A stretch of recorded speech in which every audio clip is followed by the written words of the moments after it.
A man with long blonde hair turns to a girl and says that he is tired and disappointed in her. The girl is crying while sitting on the floor, and the man claims that she is not his daughter and has never meant anything to him. However, the child claims that he is her father, and she explains that she was mistaken, and she claims that it's all her fault and begs him not to leave. The girl is very worried and cries, asks the man not to leave her, and promises that she will be a good daughter. She again belittles her to forgive, but after a few minutes, she doesn't understand why she's asking for forgiveness.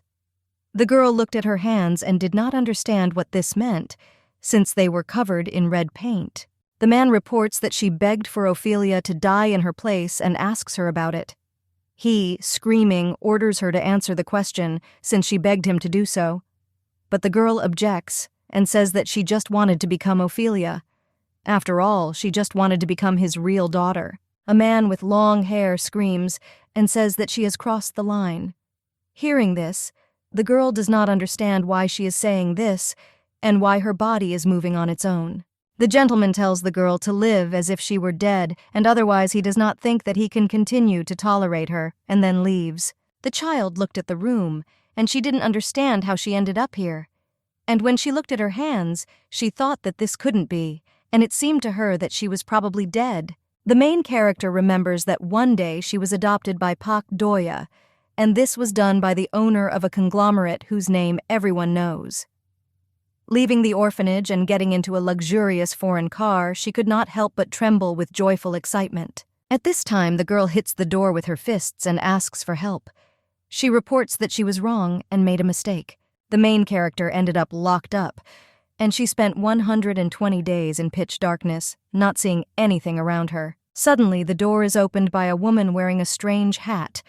She turns to the girl and tells her not to make a sound, as she will have to take on the bad luck of the family's youngest daughter. Hearing this, the main character only then realized her fate, because she was unlucky to be born similar to the seriously ill daughter of Sulin Depot, who did not stay long, and therefore she was adopted to be used as a diversion for her illness. The lady remembers that she lived like this for 10 years, trapped in darkness, tasting despair. The only people the lady could talk to were the shamans and scientists who visited her from time to time. She managed to get out of this terrible house only when she became an adult. More precisely, she was thrown out of there because she ceased to be useful. Standing outside with a small travel bag, the main character thought that finally she could live like everyone else and be a person, not a tool. However, the girl understood everything when she had an accident because it happened in a matter of seconds. In the last minutes of her life, the lady thought that the Park family had long ago decided to finish her off, and they planned to do this by staging a car accident.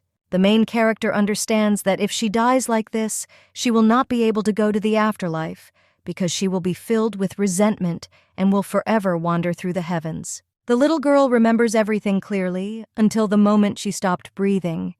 However, she does not understand what is happening, because 5 minutes ago she was an adult, and now she is small. The main character realizes that memories have begun to penetrate her mind, and so she ended up in the body of Bunny, who was born in a slum called the Dump. You remember that she once attracted the attention of the Grand Duke Crendel, who is called a great hero here. It was about her appearance, which strongly reminded him of the appearance of Ophelia Credel, his youngest daughter. And so he decided to adopt her. The Grand Duke abandoned his real daughter and adopted a fake one to take on Ophelia's killing curse. There really is a curse in this world. They are cast by evil magicians using forbidden techniques. And when the girl looked at her hand, she saw the sign of the curse that Bunny received instead of Ophelia, and she thought that no one told her what it was. When the girl turns 18, the curse will work on that day. Everything will return to normal, and the real daughter will return to the family, and the fake one to the slums. At this time, the main character realized that she was in Bunny's body, and this is all because her life is so similar to hers. However, the girl does not understand what happened to the real Bunny until she fully knows exactly what situation she found herself in. The main character is confident that she knows what to do, and at this time she thought that she did not want to be used and then thrown away, as was the case in a past life.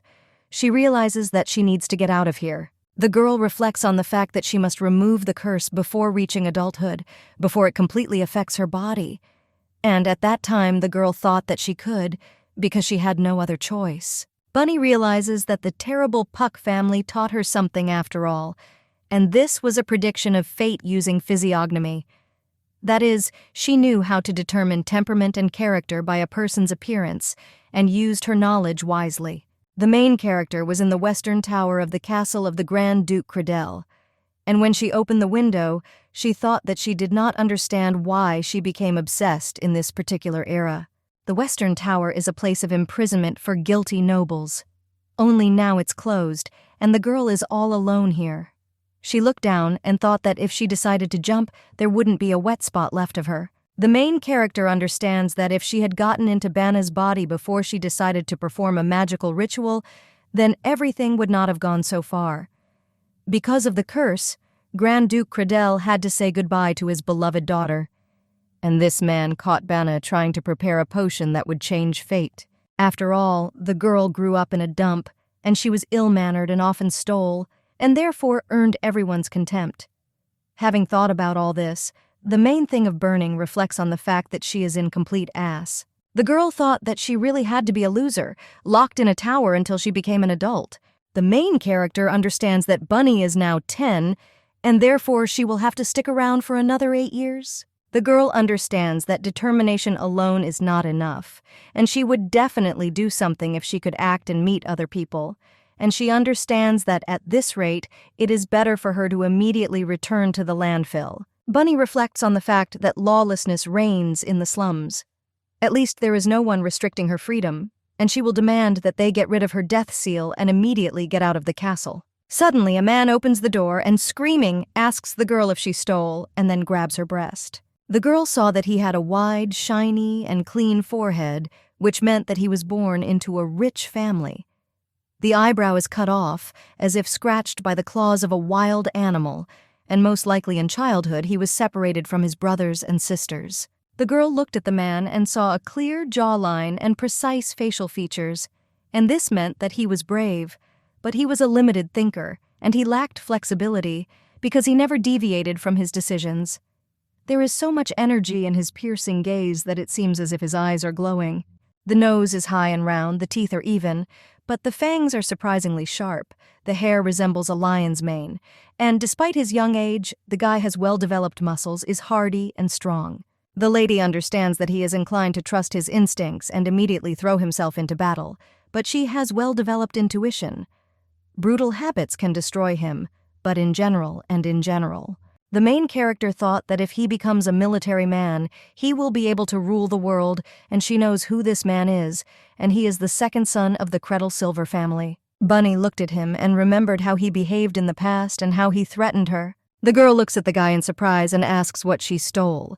Silver says that she suddenly learned to pretend to be the most innocent and asks her about it. The guy asks who, besides her, would dare to touch Ophelia's brooch. Heard this, the girl does not understand what he is talking about.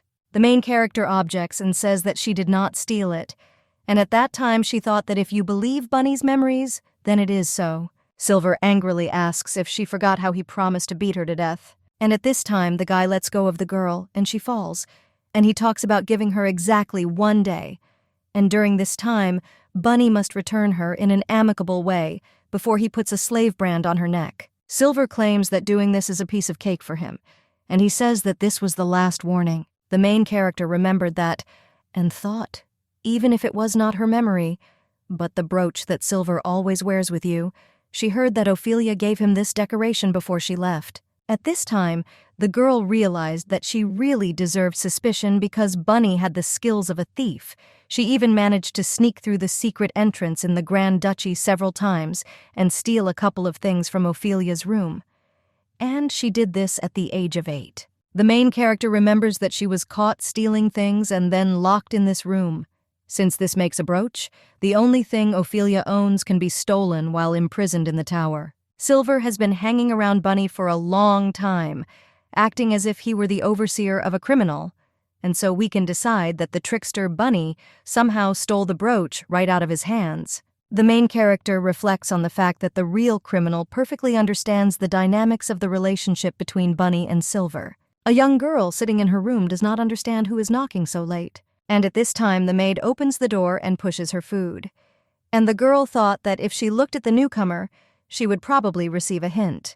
Bunny ran over and overturned the bowl of soup. Seeing this, the maid screams out if she's gone crazy and asks her about it, and then asks the maid Melissa if she's okay.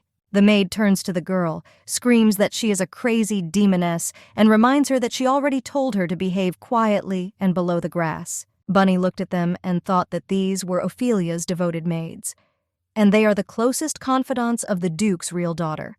Apart from those close to him, they are the only ones who know that Bunny is a fake, and yet they did not even take any vow of silence. The great Duke Credel did not send them away in case Ophelia returned here, and because this is truly the greatest love for your daughter. Because of this, Bunny was subjected to all sorts of humiliation from all sides of the maids.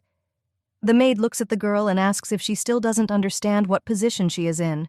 The maids report that if it weren't for them, the girl would already be swollen from hunger.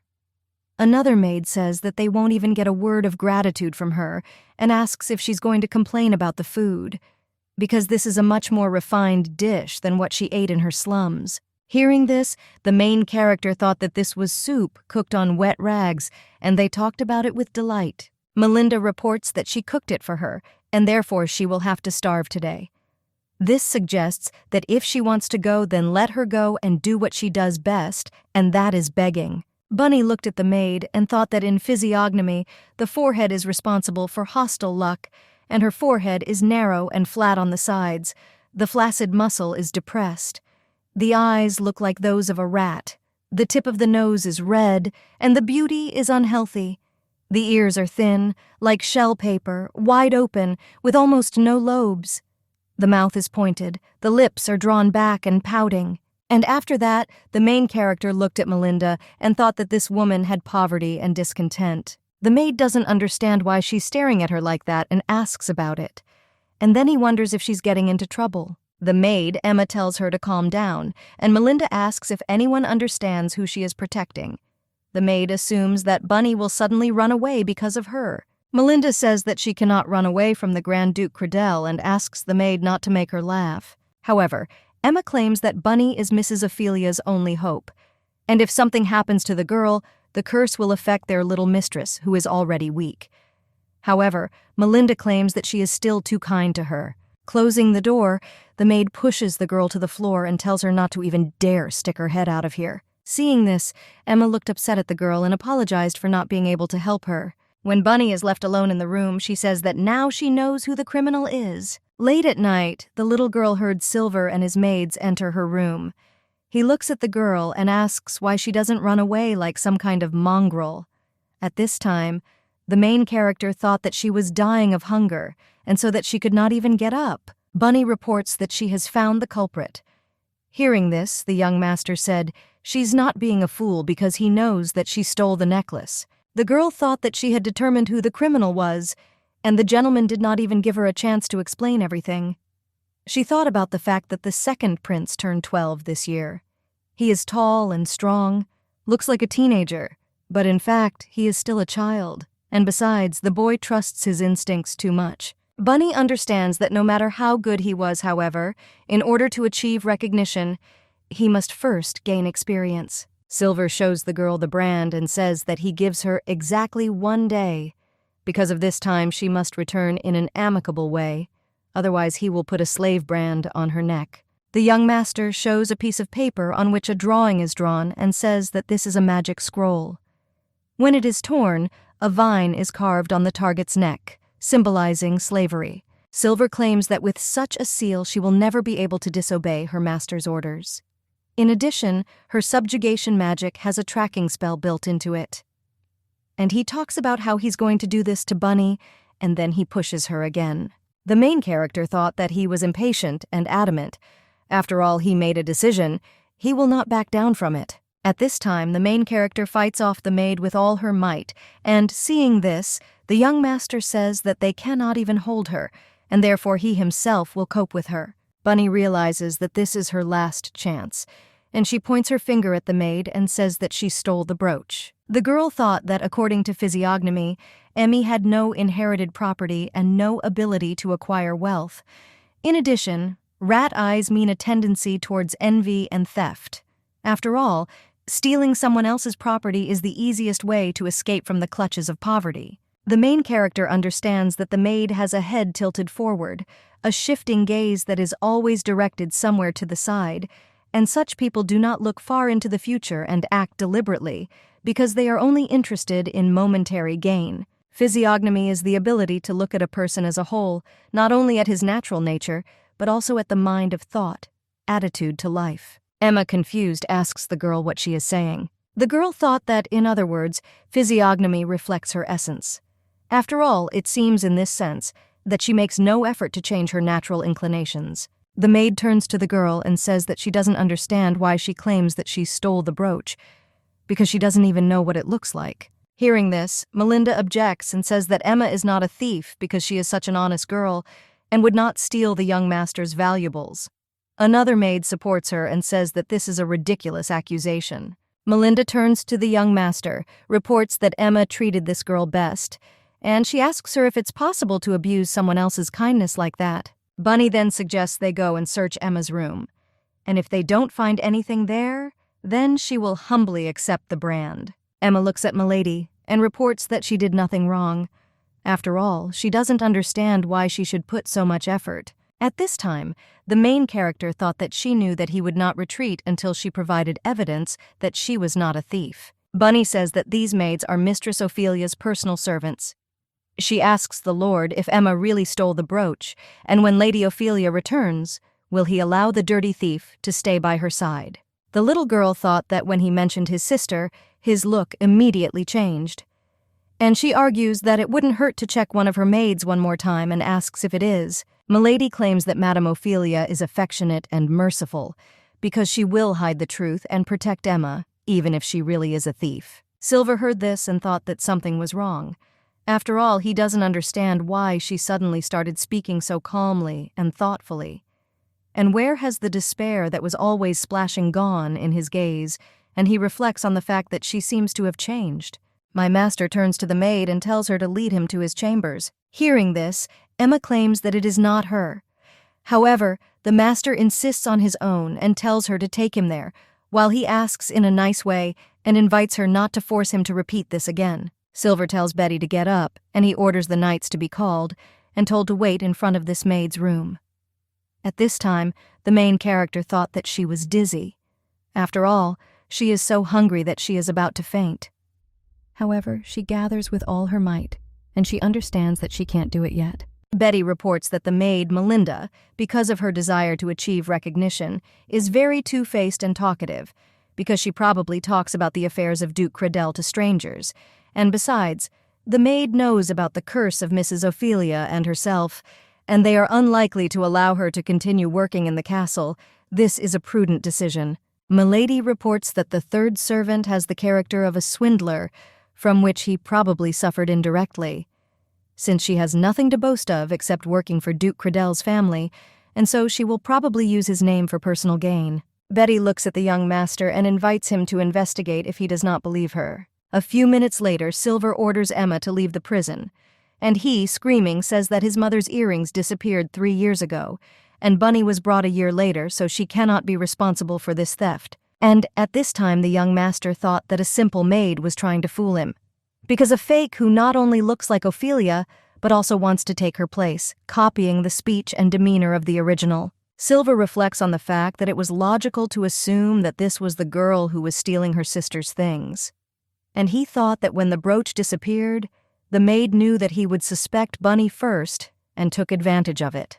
The young master orders to call an investigator and obtain a confession, and also to conduct an investigation regarding the rest of the maids, and also to find out about their affairs inside the mansion, as well as their reputation outside it, about family and friends. Silver looked at the girl and thought that maybe she died.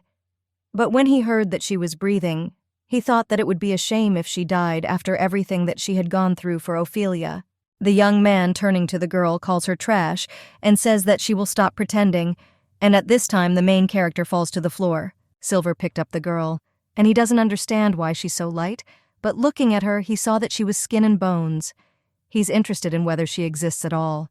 He looked at her clothes and thought they were rags. The guy reflects on the fact that Milady has been living in the mansion for 2 years, and he doesn't understand why she looks even worse than before she got here. The young master looked at the girl's room and saw a lot of cobwebs, as well as the food she was eating.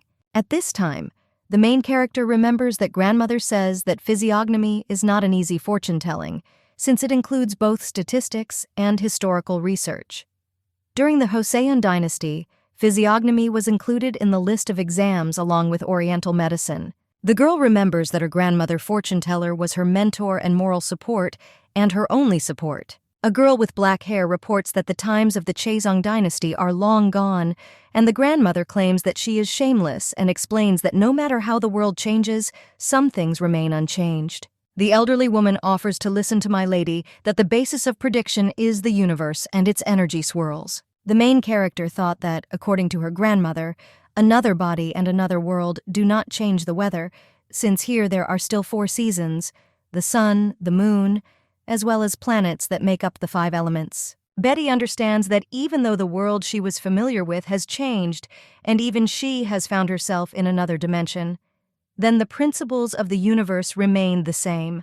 After all, every person is the universe, and human birth and death are analogous to its cycle. The location of energy in a person's body is manifested on his face. Reading on it is called physiognomy. After all, what is destined for a person is hidden in his features, and therefore, with the help of physiognomy, one can find out both his essence and his destiny. The main character thought that her grandmother's lessons were not meaningless, and they were useful to her in life. Lying in Bunny's bed, she thought that she was dying from pain, and her body was throbbing as if someone had beaten her. However, no matter how bad she is, there is no one to take care of her.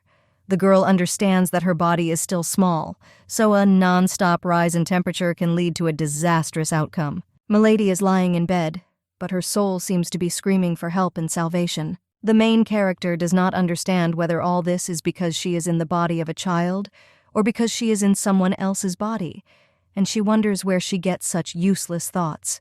It's pointless. Bunny thought that she was stupid, and no matter how far she stretched her hand, there was still no one here who could help her. But suddenly the main character felt that someone touched her hand, and opening her eyes, she saw Duke Credel next to her. Chaos reigned here, caused by demonic monsters that sorcerers and their minions released into the world.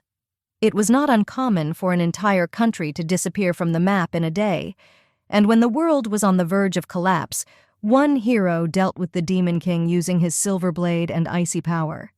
And then he froze and sealed the core, which served as a source of life for the monsters.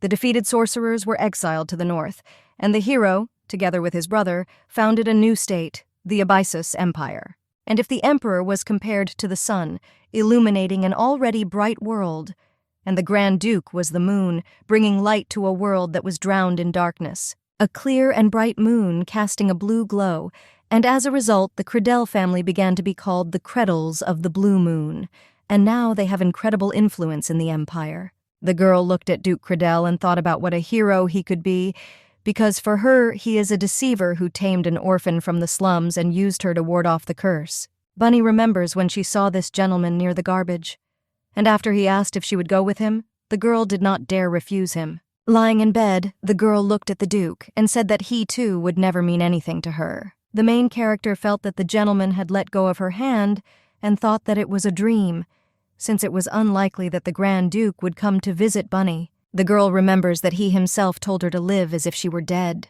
The next day, my lady thought that a feeling of freshness was spreading throughout her body, and she thought that she felt just fine and didn't understand why. Bunny opened her eyes and saw a man next to her. She looked at his face and saw rounded eyebrows and eyes and a noble look. The slightly curved ends of the lips seem to be painted with a brush. The hair is soft, straightened, and neatly styled. The girl saw that her posture was perfect, and her legs were so long, as if they themselves were reaching for the ground. After all, such people usually have the energy of wood, which is responsible for a clear mind and intelligence. And she realized that this was a typical future scientist. The girl examined the smooth line of the bridge of her nose. The shape of the ears is similar to that of a wolf. The tip of the nose resembles an arrowhead. Narrow milk from the inspected outer part. Without emotion, he is cold, perhaps even cruel. And the guy looks like a lonely pine tree on the edge of a cliff. However, in reality, it is a wolf hiding in its wings and claws. The main character realized that in front of her was Angelus, Crendel's eldest son, and the girl thought that that was why she suddenly felt better, and assumed that he could use his power on her. We are talking about forces that have been passed down from generation to generation since the time when the Abyssus Empire was called the Abyss Kingdom, because they are available only to those who have blue blood flowing in their veins. Grand Duke Credel has the icy healing powers of his eldest son, Angelus. The main character remembers that she looked at him and says that maybe he was the one who cured her. Hearing this, the guy asks why he should treat her, and he claims that her wounds do not concern him, and he invites her to deal with them herself. Angelus claims that she never bothered him about such trifles again. The main character recalls that when Bunny was bleeding, he didn't lift a finger. The girl got out of bed and saw that this room was Ophelia's real one. Angelus tells her not to even think that she took Ophelia's place only because she suddenly found herself in the main palace. Hearing this, Milady does not understand what nonsense, since she did not come here herself, but woke up already here. And she thought that she didn't care, because she was already used to such treatment. And the girl says that she is not deceiving herself. However, the young master tells her not to pretend, and he invites her to be honest with herself because she shouldn't think that she is now part of the family, because it will hurt her more later. Angelus reports that she drove away Ophelia's beloved maids and ended up in the main palace, and probably because of this, she thinks that the whole world now belongs to her. Bonnie says that she only learned about the dismissal of the maids from the young master, and explains that they falsely accused her of stealing jewelry. Hearing this, the young master says that something tells him that the accusations are not entirely false. Milady thought that because of his past, she would always be suspected of something, and she realizes that Bunny is now the obvious victim this time. And she asks if he knows how the maids have treated her over the past years. Angelus says what's wrong with this, because he knows all this. Having heard this, the main character does not understand how he can say such things, or if he knows about everything. The young master reports that since it was their oversight, they decided to compensate for the damage with a reward. At this time, the girl thought that that was why he cured Bunny. The main character just wanted to calmly discuss the situation, but everyone in the Credel family is trying to hurt the poor thing more painfully, and she doesn't understand whether it's possible without this. Milady thought that it was good that the real Bunny didn't have to go through this anymore. Angelus reports that he does not know what she did, but her father allowed her to stay in the main palace. Hearing this, the main character was surprised and understood why she was put in Ophelia's room, and she thought that the Grand Duke had gone mad, since allowing baths into the main palace is the same as officially providing it to the world. The girl understands that she will be treated as an official replacement for Ophelia. At this time, the main character says that the young master mentioned that she would be given some kind of reward. Angelus says that he knew she would ask about it, and he knows that her desire is obvious, and therefore she will say right away that she cannot really wish to replace Ophelia. The young master claims that she would not even dare to call him brother when they are alone. After all, he won't let her do it. The girl replies that she hopes she won't have to call him that even in public. Hearing this, the young master was surprised. The main character understands that she will now live in the main palace. And at that time, she thought about what she hated, since she had already been betrayed once by people like him. And she thought that he should not even dream, because she would not tolerate such a relationship. Bunny reflects that a warm room and beautiful clothes, and all this was not given to her in vain.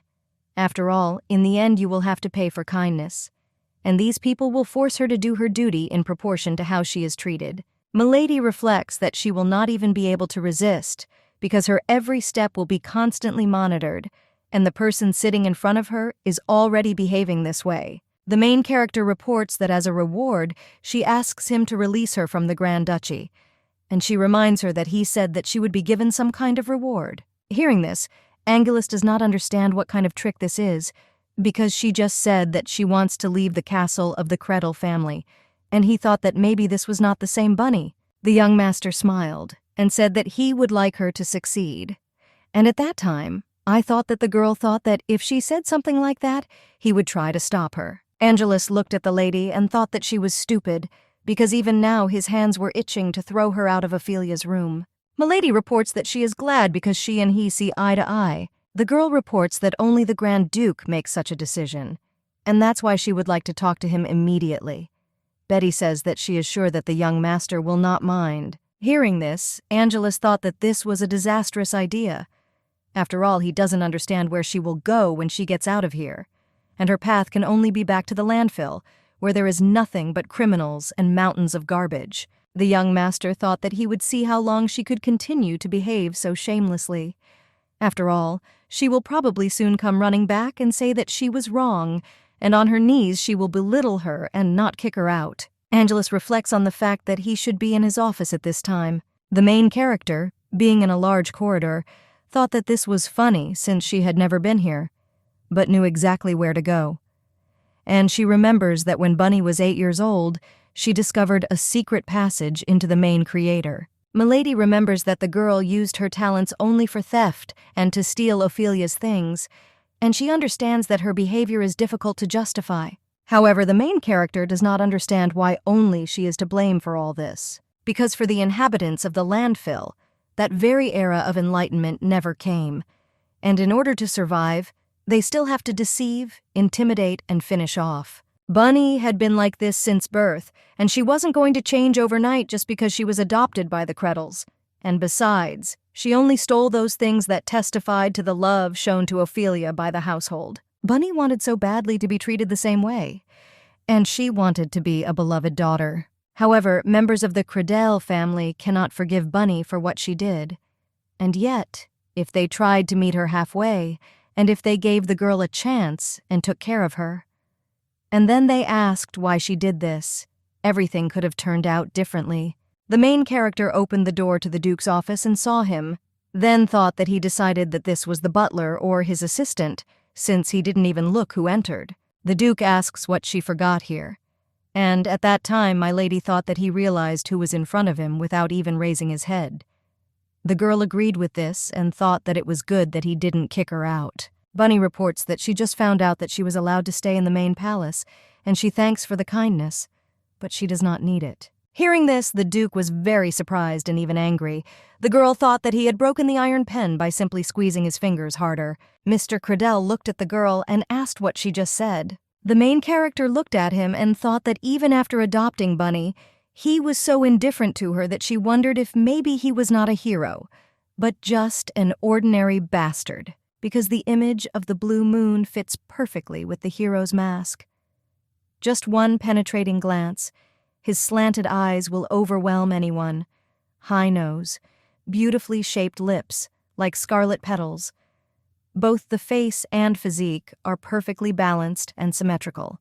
The main character understands that the Duke spent most of his life on the battlefield, but his skin remained flawless, like the moon god, guarding justice. The messenger who descended from heaven is the one who blesses the ground on which he walks, a naturally gifted man destined to live a long life. The girl looked at the Duke and thought that it was funny for her to listen to him being praised for his good character. Although a hero cannot be a hero for everyone, the main character looked at the color of his eyes and remembered that he reminded her of blue water. However, there is not a hint of living shine in them, and instead they look more like the bed of a river that has dried up during a severe drought. Eyes are the mirror of a person's soul, and now the once dazzling sparkle in the hero's eyes faded, leaving only blackness like ashes scattered in the wind. And the girl doesn't understand how with such an aura you can even stay alive. The Count looks at the girl and tells her that he asked her a question.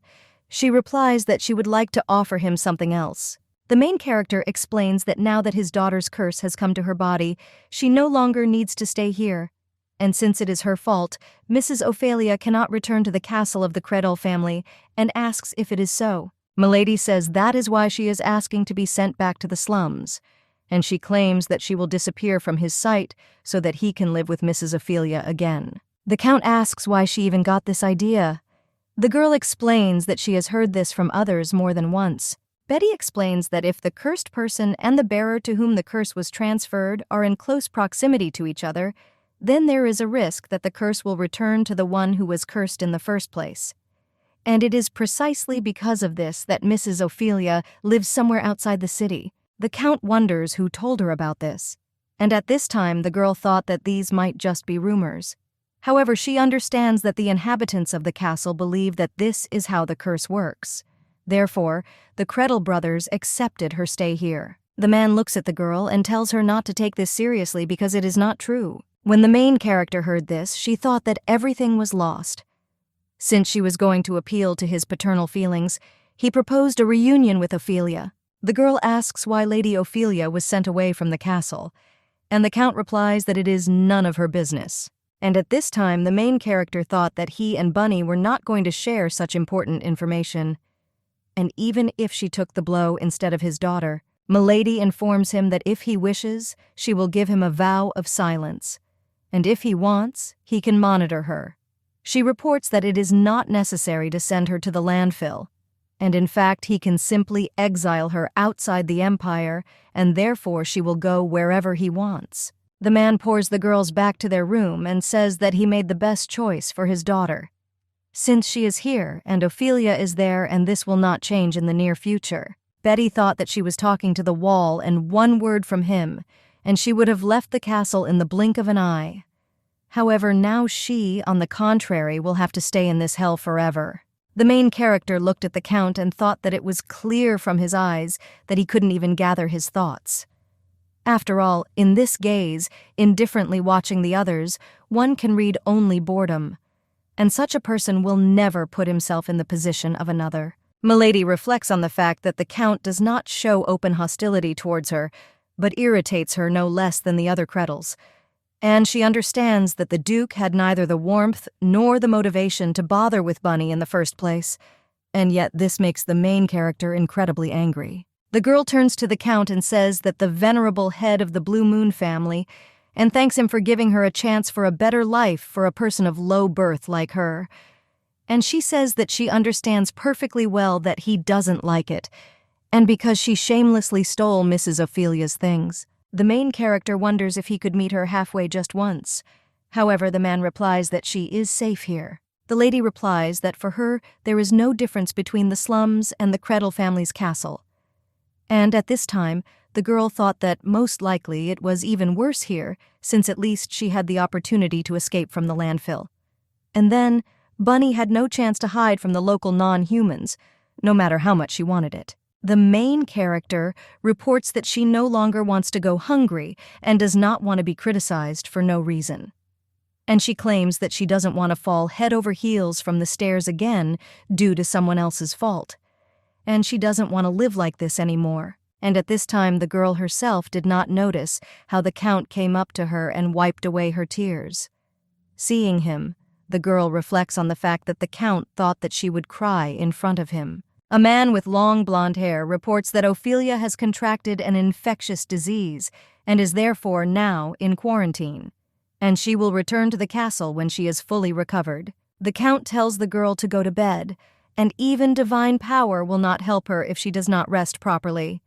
Hearing this, the main character thought that this Duke ordered Angelus to heal the fake. Betty thought that she had had enough, and she tells the Count that she understood him perfectly. Leaving the office, the main character thought that it was good that the Count clearly showed her what kind of attitude she could count on, because Bunny is just a tool to break the curse and nothing more. And thanks to him, she realized once and for all what a Blue Moon family was like. The girl reflects that if they want her to play the role of the fake daughter so badly, then she will do it, because she will hold her breath as if she were dead and will be obedient to please. And this is easier for her, since she lived like this until her death. The main character thought that as soon as he took his eyes off the nameless instrument, it would simply disappear without a trace. It will disappear and return the curse to its rightful owner. Bunny, as soon as she thought about what she should do next, her composure returned by itself. And so she will act gradually, step by step, because all she has to do is understand how she can escape from there. The girl ponders whether there is a way to avoid the persecution of the Grand Duke, and if only Bunny could use magic. The main character came near a large tree, and in the indicated place she was looking for something, and did not understand when the grass managed to grow so much. She thought that she should have taken a shovel with her. The thing the girl is looking for has already been found, and at that time, she thought that Bunny stole this thing when she lived in a landfill. Looking at it, she remembered that it was a magical artifact. The crook who made Bunny steal and brag about him at every opportunity. The main character thought that Bunny was a real genius, since she was able to steal from the thief himself, and she hopes that the magic contained within at least something can help her. Milady looks at the artifact and she doesn't know how it works. But suddenly this thing falls, and the girl thought that someone's voice suddenly rang out in her head. Betty thought that since she only had one earring out of a pair, and maybe it can be through magic, allowing you to communicate with the owner of the second one. The girl, looking at this, thought that she somehow felt uneasy. After all, that swindler said that he stole her from the palace, and she thinks that there is nothing wrong with this, since no one was looking for the earring. The main character looks at the earring, and at that time she hears a voice that asks who she is. The girl thought that she was speaking quietly, but audibly, and that it was clearly a child's voice, and a very pleasant one at that. The characteristics of the voice complement the knowledge obtained through physiognomic analysis. After all, the main character hears a clear and sonorous voice, without any unnecessary vibrations, and she understands that even though the person on the other end of the line is still a child, the tone of his voice remains even from the beginning to the end of the phrase. Milady understands that in addition, although he only said a couple of words, it would have been enough to attract everyone's attention. And she calls her name, and in response, she hears a question from the rabbit. The girl objects and says that this is her name, and at this time she thought about who decided to call her that, since the name is really strange. Bunny hears that all 8 years of his life he has been waiting for an answer, but he received some kind of rabbit in his interlocutor. Hearing this, the main character thought that he was still just a baby, and the most important thing was not for her to laugh. The voice asks where she got this earring from, and the lady replies that it fell into her hands by accident. The voice was surprised and asks when this happened. Bonnie explains that it was stolen a long time ago, 2 years ago, and so she probably visited many people. The voice asks why he should believe her. Milady replies that whether to believe her or not is up to him to decide, and he asks that he has been waiting for an answer for 8 whole years. She explains that she knows from her own experience that waiting for something without any guarantees is real torture. The boy claims that he waited patiently and still wanted to hear what they would tell him, and at this time he thought that they were playing a game of silence with him, but it turns out that they didn't even hear him. The main character thought that an artifact in the form of earrings, with which you can communicate with each other, looks like a sign of someone's love. 8 years ago, the war had just ended, and the peace that followed was fragile. And this means that the owner of the second earring either died or lost it, but never bothered to find it. An unfamiliar boy claims that he decided that he and his mother were not worth looking for. Or maybe, probably, he simply forgot about their existence. Hearing this, the girl thought that, judging by the intonation of her interlocutor, the second option was the most likely, and it seemed that the boy knew who his father was. The young master says that it's all over because this person means nothing to him. The main character understands that anger, hatred, despair, humility, because these are the horrors this boy went through in order to experience such feelings. And it seems to her that he has not tried any hopes for a long time. Betty thought about taking this earring for herself, and he says that he will have to find another way to contact this person. And since she is still unlikely to be able to return the earring to the original owner, she reports that this is the end of the relationship. But suddenly the boy screams and tells her to wait and not cut off the connection. At this time, the lady realizes that, of course, this is just an 8-year-old boy who had been waiting for a miracle all his life, and in the end was severely disappointed. And she thought that his family seemed to have a complicated history, and she understands that she doesn't want to delve into it. The girl asks why not interrupt, and she suggests that he speak since he is listening. The boy asks her not to throw away the earring, and said nothing more. And at this time the main character thought that he had stopped her, and in the end he broke off the connection himself, and she was just worrying about him in vain. Betty thought that she had hoped so much for this artifact, but in the end it turned out to be useless, and she just seals it forever. Suddenly the main character heard Silver calling her trash, and he asks what she is doing here. The guy claims that she is doing something strange again and asks her about it. After all, it's not surprising to him that she was so calm. And Silver looked under the tree and asked what kind of hole this was, and he claims she was trying to hide something. The girl replies that she was looking for something to eat. The guy was surprised when he heard this, and she thought that she said the first thing that came to mind, because she was in a hurry. Silver asks in surprise if she eats soil now. The girl does not understand why the ground and replies that she ate grass. The young master cries out that she is sick and she better eat the soil because in the north most of the grass is toxic. When the main character heard this, she thought that she didn't know this. And she claims that she thinks she ate something like that at a landfill and it tasted normal, although her stomach hurt. Silver ordered the cook to prepare food, and he brought the girl into the kitchen and said that she should eat it all.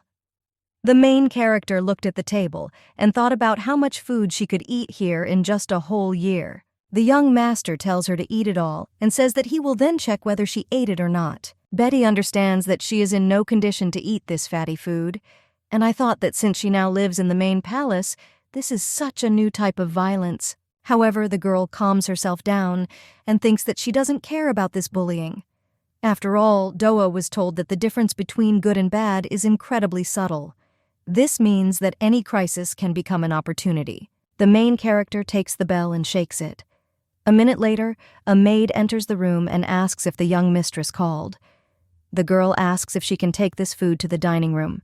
The maid asks if she is talking about a large dining hall. However, my lady objects and says that she is not, and orders all this food to be taken to the servants' dining room. And at that time I thought that she could not eat it all alone. And Betty understands that servants are allowed to take food left by the master. The girl says that she will only eat soup, and she can take everything else. The cook looked at her and thought that the food had not even been touched. The main character says that since it's late now, let her call those who work at night and warm up the rest in the morning. The maid says that the master ordered this food especially for her. Hearing this girl asks how she can eat all this alone and explains that she has just recovered from being bedridden due to illness. The girl reports that she is sure that the maid is seeing her for the first time in person and suggests that she simply consider this a small gift for taking care of her in the future and suggests that she not worry so much. Hearing this, the maid can't even believe it, and she thought that the young lady asked the young master to prepare all this food especially for their servants. The cook does not understand otherwise why the young master would feed her this fatty food if she had just recovered from her illness. The maid reflects that if the young mistress asked to prepare several dishes especially for the servant, the chef and his assistants would never try so hard. The maid assumes that my lady said that this food was for her, just so that they could taste these delicious dishes. The maid screams and says that she understood everything and will convey her words to everyone. Hearing this, the young lady says that she thinks she can handle it. The girl thought that you were a maid with rather wide eyebrows, a large mouth and slightly drawn back and neat lips, and she's frivolous and naive, but still gets the job done. And this maid is pure in soul, but frankly speaking, as naive as a child. The main character thought that she should treat her to dessert, since she helped her deal with her little problem. At this time, the girl remembers that she was in a hurry and still took the artifact with her, and now does not understand what to do with it. She took it and said that she would think about it later. Lying in bed, the girl does not understand what the noise is. However, when she opened her eyes, she saw a young gentleman next to her who told her to quickly wake up. Betty looked at him and asked if he was crazy. Hearing this, he asks if she wants to say anything else. The main character thought that she should bow at his feet for waking her up. After all, he entered someone else's room in the morning and sits with his nose in the air. Milady asks if he was waiting for her to wake up. The guy objects and says he just arrived. The girl turns away from him and says that his lordship has a firm intention. Young master asks if she is even a little careful about her behavior, and she says it seems that her father did not hear a drop of sincerity in her words. Betty thought that she was tired, but she had no right to express her disappointment in his presence. After all, she must stay in the main palace until she finds a way to escape. And in the end, she is the only one who finds herself at a disadvantage here. The main character reports that his lordship probably rejected her request because she was simply expressing dissatisfaction, and she thinks that it is because she had been in the tower for a long time and was very glad to hear that his lordship would allow her to stay in the palace. The girl reports that she so wanted to get out of the castle, even if only for a short time, that she misspoke.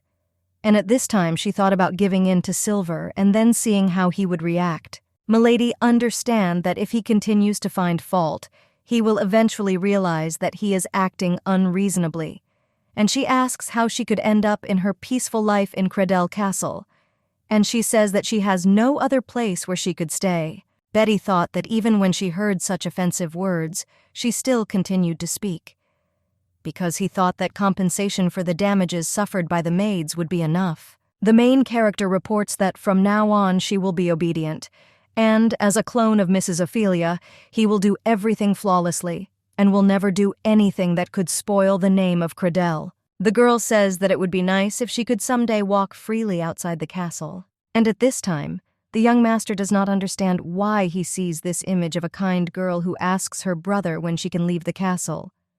And this image reminds him of Ophelia. Silver thought that this was all in the past, and he looked at the girl and thought that she was not his sister, because he must look at things without really paying attention to inner experiences. The young master does not understand what kind of person is hidden behind this insignificant face, and he muses that if the bunnies don't appear in high society until they come of age, then it would be important to pass on the curse, but it would also be necessary to think about what would happen after Ophelia returned home. The guy doesn't understand why she suddenly became calm, because her behavior does not yet inspire confidence. The young master turns to the girl and says that this is the last time he believed her. Hearing this, the lady doesn't understand where the last one came from if he never trusted her before. Silver reports that he heard that Ophelia's maids embezzled her money. The main character heard this and was surprised because she didn't understand when Bunny managed to get them, and she asks the young master what kind of money he is talking about. The guy reports that he is talking about monthly benefits in the amount of 200,000 fests, which she received for 2 whole years. Hearing this, the main character was surprised because she calculated that in 2 years she would have bought a small mansion in the center of the capital with that kind of money, and she can't believe that they left all this money to the maids, and she thinks it's a joke. The main character understands that Bunny was isolated from everyone and abandoned. She asks the guy who sent this money. The young master replies that when it comes to the budget, then Mom is responsible for everything, because she is soft-hearted and therefore very upset that this happened. The girl understands that the Grand Duchess was a saint, and after the death of Ophelia's mother and her brothers, she became the Duke's second wife. And since she lived all her life in the temple, she probably didn't know anything until recently. Silver reports that it is clear that the maids have given her a lot of trouble, and he is here primarily for her reward, and she says that if she needs something, she can ask for anything. Hearing this, Bunny understands why he was waiting. After all, every time he started talking, he got on her nerves. The guy says that she can ask for whatever she wants, but only once and then, stroking her on the head. Milady rejects her hand and apologizes, and then she asks if he could take his hand away from her. The girl looked at the guy and thought that it seemed that he did not expect that she would be against it. After all, it's obvious, and she doesn't understand how he could even think that she would want something like that. And if she were a real bunny, she would already be crying with happiness. The main character turns to the young master and says that she does not need any useless things, which are worth nothing to her. The girl says that she will not play family with him, and she reminds that she will never call him Big Brother, and she doesn't think she'll ever be able to call him that. Bunny turns to Silver and asks if she can say what she wants.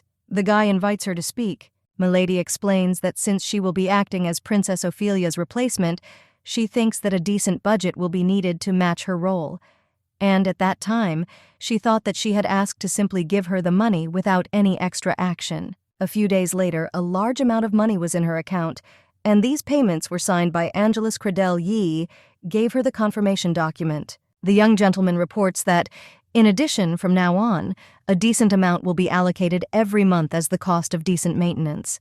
And at that time, the girl thought with delight that he really did it, which means he didn't lie. Silver looked at the girl and asked why she looked like that. She replies that now she can just be calm and not worry about delicious food. The main character thought that if she saved enough money, she could run away and build a big castle on a remote island. And if she wants to avoid surveillance and cash them out quietly, she will have to resort to some tricks, and she does not understand how much money she can spend. The lady looked at Angelus and thought that he should not be deceived. The young master reports that next year he will take about a month off to recuperate, and so he suggests that the girl just try not to get into trouble. After all, at that time they will resume training. Bunny looked at him and thought that she didn't understand why he was grumbling like an old man, because he's only 14. And he, like a storm, suddenly appears and also unexpectedly leaves. The girl thought that the training was in a month, and she decided to enter the Grand Duke's office and read some books. The main character reflects that if she has a mentor like in her past life, then she better start preparing in advance, because she's old enough and smart enough for Bunny, and she's only 14. Suddenly, Milady heard a voice asking if she was there. She looked at the artifact and thought about whether to answer or not. After all, it's smarter to simply ignore him, and she doesn't understand why she should be distracted by this child. An unfamiliar boy claims that she left him, and he knew it. Hearing this, the lady said that if so, then so what? The voice says with delight that it means she didn't throw it away, and the lady confirms his words. She says that she doesn't understand why she should throw it away since this earring is hers. And if she does this, then the boy will never have the opportunity to contact the person he has been waiting for all this time. Hearing this, the guy sighed and asked what this had to do with her. At this time, the main character thought that maybe she should just bury her on the side of the road. She asks the boy why he called her. He replies that he just wanted to find out if she was there or not. And then the lady asks what's wrong with his voice, because it sounds like a robot's voice. However, the guy claims that maybe she heard it. Milady thought that the timbre was different because when she first heard his voice during their last conversation, he impressed her very much. And so she can now clearly hear the difference. And at that time, the girl thought that something must have happened. And for a moment she thought about asking, but she didn't, because it seemed to her that it would be difficult for him to answer. The main character remembers that in her past life, holding back her emotions was commonplace. And so pretending that everything is fine has become a deeply ingrained habit, because it was unlikely that he would find it easy to express his thoughts at all. And besides her, there is no one who could listen to him. Bunny reveals that she is also lonely, and she has no one to talk to and nothing to do, and she has a lot of free time. After all she planned to do today was read a few books, and if he wants to tell her something, he can do it at any time. The girl did not hear the answer, and thought that he was completely quiet, and she remembers when they first contacted him, he was much more talkative. Milady says that the weather is very good today and asks if he is outside. The guy replies that the sun has already risen. Hearing this, the main character thought that she had just realized how long ago it had been there. The guy reports that the sky is blue and the girl confirms his words, saying that it is unattainable and pure blue without a single cloud. The boy reports that he sees a cloud and it reminds him of a rabbit. The girl claims that it must be her, and after her words the voice was silent. The girl explains that he himself asked if she was a rabbit. The guy explains that he didn't mean it for real. And at this time, Bunny reflects on how much time has passed since the last time she felt so peaceful and so calm. The voice reports that night will soon come again, and this will happen tomorrow, and the day after tomorrow, and this will happen without stopping. Milady wonders if the nights seem scary and endless to him. The boy replies that he doesn't like the dark, and she asks if this scares him, and he agrees with her and answers that it is so. Bunny says that in the winter night sky, if you look closely, you can see a rabbit. And also if you connect the stars, they can become objects, people, and animals, and even a rabbit. The main character says that you cannot escape from the darkness, even by closing your eyes. After all, it will grow and become bigger because of fear. The lady recalls that she strove for knowledge more and more, and physiognomy, numerology, astronomy. In a room with curtained windows, she studied everything about the stars. The main character recalls that she was afraid of the dark, but wanted to somehow overcome it. And so, when night came, she opened her eyes and carefully examined the night sky. Because in the night sky, the bright moon and countless stars seemed to be rushing down, and she found a little rabbit there. The guy reports that this is an insignificantly tiny rabbit. The girl invites him to find it when winter comes, and she explains that it will be very difficult because the rabbit looks like her, and she is watching him from the sky. Hearing this, the guy laughed, and the girl thought that it was all because he was obedient, and she was more pleased than she expected and simply happy. This moment of conversation with an unknown child made her forget about her situation, and no one interrupted them. The girl realized that in order to live, you don't need to please other people's opinions and tolerate the views of others. The main character reflects on the fact that next to him she can be herself and not pretend, and she says that she is just trying to cheer him up, and therefore, as before, they offer him to remain her interlocutor. The girl understands that if they continue to communicate like this, then one day he will open up to her and tell her what happened. Milady looked at the earring and thought that it was ridiculous, since first he calls her and then builds a wall between them. Bunny says she won't let him leave her because he's cute. At this time, suddenly other guys threw a stone at the boy. They say that he is a pathetic bastard and doesn't even scream, and the other guy claims that he is not my person and cannot talk. A blonde guy reports that because of him, his mother ended up in the slums, and another reports that he goes hungry every day because of him. The guys claim that he killed Annie and therefore must die, and then they take stones and throw them at him. Seeing this, the black-haired guy gets up from the ground, and at that time, the guys who attacked him quickly ran away and called him a monster. The dark-haired guy looked at his fist and thought that if he fought with them, he would definitely finish them off. And then I wondered if he really was a monster, since everyone thought so. The sound of daggers, tearing screams full of pain. And if you just curl up on this street, no one will care whether you are alive or dead. The guy looked at the sky and said that he hated the dark, because he has no idea what he is capable of in complete darkness. The guy understands that he feels that he is becoming the monster he is called and cannot curb his rage. He remembers the girl saying that if you look closely at the night sky, you can see a rabbit. The dark-haired young man looked at the sky and said that the cloud in the shape of a rabbit had disappeared, and he realized that the stars would not dissipate like clouds, and he can't wait for winter to come. During this time, the main character reflects on the fact that the content of the book is radically different from what Bunny taught her mentor, and here the obstacle is one of two, and it is either he is not experienced or he deliberately distorted knowledge. The girl understands that the only thing she was taught properly was a common language, and whether it was possible that their conscience began to play. Bunny looks at the book and thinks that the ancient letters are similar, and she never imagined that Pak Doa's knowledge would be so useful. A common language is a scientific script that is easy to read and write, whether aristocrats or commoners, because conservative aristocrats tried to protect their privileges by combining the ancient letters of book writing with the official one. The main character looked at the book and saw that the ancient letters in it were too similar to any Chinese character she knew. After all, book writing is similar to Chinese, where particles are combined to form a new word. Of course, they are not that similar, but the principle of connecting parts together and creating new words is somewhat reminiscent of Hanchu or Chinese. The girl understands that thanks to this, she will quickly learn to write, having only one basic book.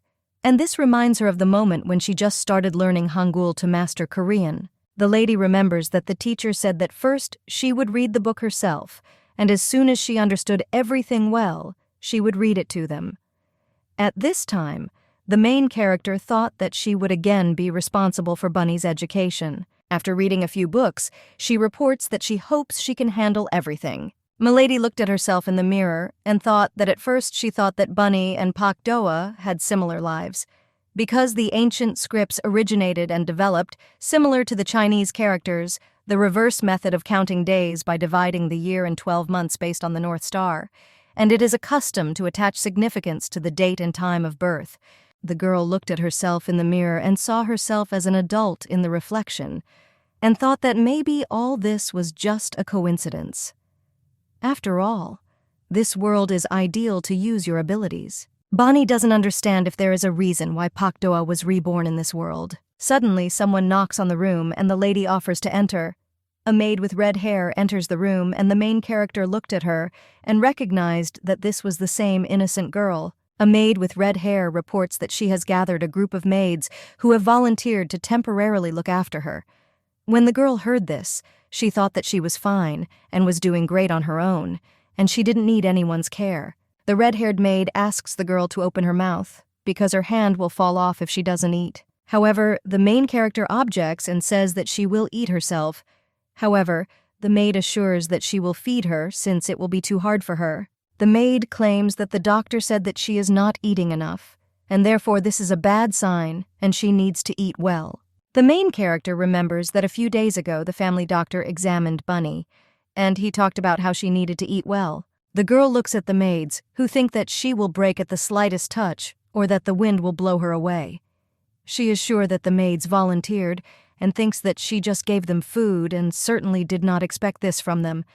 Bunny suggests that it's probably because Ophelia is a symbol of peace who loves everything. Milady understands that she must eat if she wants to live, and this reminds her of her grandmother, who told her not to belittle and underestimate herself.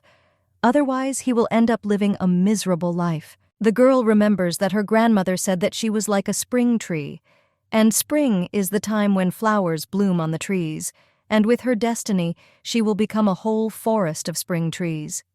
And for this, she only needs to wait until the winter passes. The old woman claims that the spring tree is a symbol of strong vitality because it sank roots into the frozen soil and overcame the harsh winter frosts. However, Pakdoa died before that spring arrived, but even now, when she was in another body, Doa's fate remained the fate of the spring tree. And at this time, the main character thought that she should eat, because she needed strength so that she could live alone.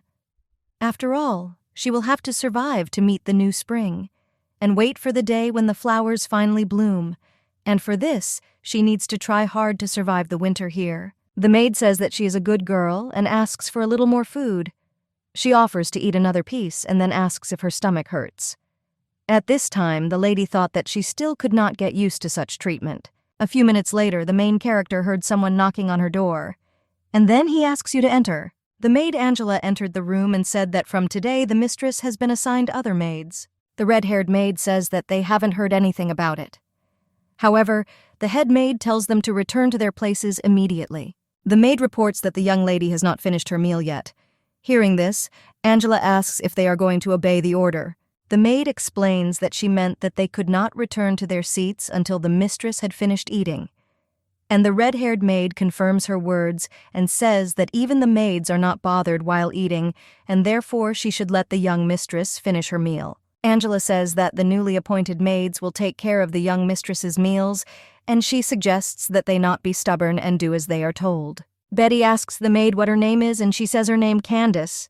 Ladies say it's a sweet name and she'll remember it. Hearing this, the red-haired girl asks why the mistress is not interested in her name. The head maid Angela reports that the maids who will look after her have already been appointed, and this decision cannot be cancelled, and she is sure that the mistress already knows about it. Bunny asks whose decision this is and who gave her the right to command here. The maid argues that it is logical that she is responsible for the appointment of maids. The main character wonders whether everything depends on her and whether she is in charge of everything here. At this time, the girl thought that Angela knew that Bunny was just a cover.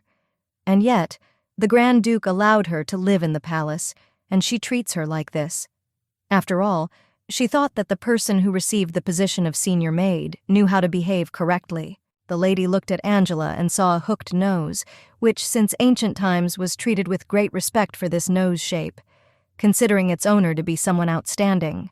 The girl understands that the most important thing is the eyes, and if they look kind, then the person is brave and wise. And if the eyes are evil, then the person is smart, but with his good intellect he does nothing except bad deeds. The main character looked at the main maid and thought that she was not smart enough to understand what was happening. After all, it seems that she has a very reliable patron whom she trusts, and if this is so, then behind her is the one who pulls the strings. Although it can fit naturally into everyday life, Bunny realizes that if she messes up, Angela might seize her right to live here.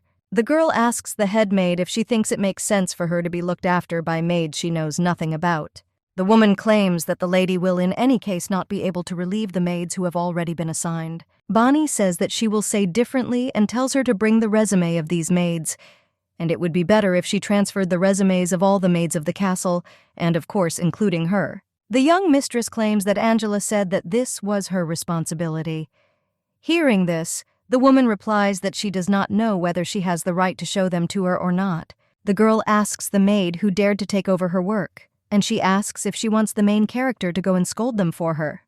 and she wonders if the maid thinks this is too unreasonable a demand. Angela doesn't understand what the brat is up to, and she thinks that if only she hadn't asked to see the resume, and she doesn't understand why they gave it to her. However, the woman realizes that she cannot get away with it and orders one of the maids to bring her resume. Bunny looks at the resume and thought that the moment of birth is a valuable thing here, and the date and time of birth itself.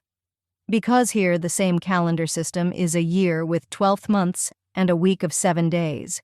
Therefore, if you convert them into a lunar calendar, then luck is determined from the moment of birth, so it cannot be changed until you become an adult. Among the 10 gods, she has developed Jianyin, and this means that there is a high probability that she received a quality education and had a gentle character thanks to the help of her mother and the adults around her. However, from the age of 25, fortune begins to work very unfavorably, and since the strong energy of Shinja-jin emanates, it seems that on a sand spit, where there is already a lot of water, the fire has been completely extinguished.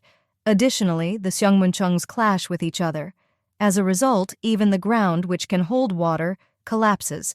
Perhaps at this time, serious changes occurred in the family that supported her, and the balance was completely upset. At this time, the headmaid looked at the young mistress, and she thought that in front of her was only a little girl, and she didn't understand why she was so nervous. And then the woman screams and says that she has seen enough. Angela claims that she has wasted enough time, and the girl should be dressed as befits the Kretel family. Bunny calls the woman over and whispers in her ear, asking if she is playing dead. Hearing this, the woman was surprised, and the girl thought that some things did not coincide with what was indicated in the resume. After all, she had made a lot of efforts to hide her past. The main character knows what this woman did. And when she was about 25, there was a catastrophe in the supportive family. The balance was completely disrupted, and therefore she began to have health problems.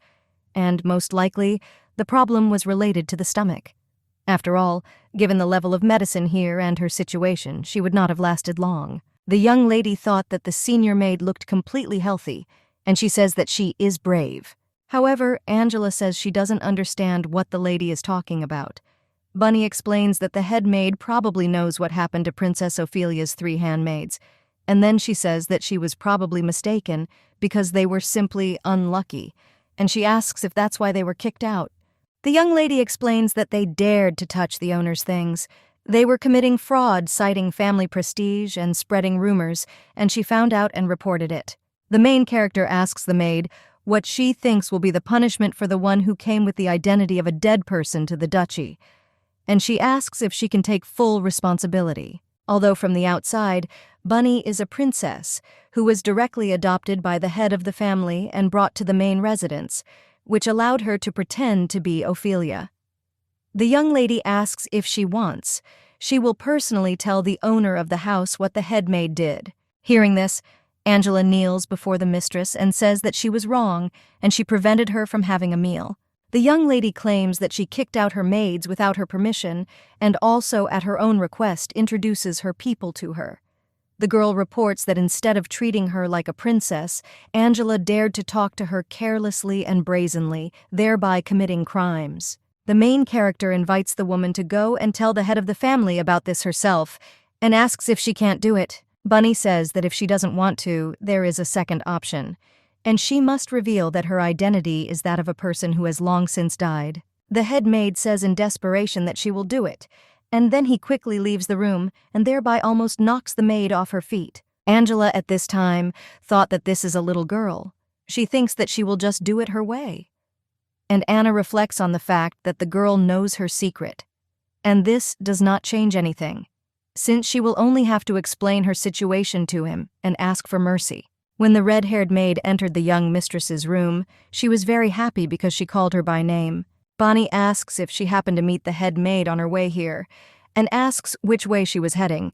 Reuben says she was going in the opposite direction. Hearing this, the main character thought that there was not much difference. Will this maid confess to the Duke or not? After all, in fact, everything went as expected, and she thought that if she was allowed to solve this matter herself, she would run to the culprit of it all. The girl does not understand who the person is who is hiding behind the head maid and controlling the whole situation. Angela came to the Duchess of Yours and greeted her, and at that time she thought that she would first have to kneel down and say that her kind and kind-hearted mistress should have mercy on her, and then cry and say that Bunny threatened her, that it was unfair. The Duchess asks what happened. However, at this time, a gentleman enters the room. The head maid, when she saw him, does not understand why he is here, and he is not as kind as the mistress. Angela says that she has something important to say, and the young master asks if she wants him to leave. The maid replies that it is not so. The head maid talks about asking for forgiveness because of her negligence.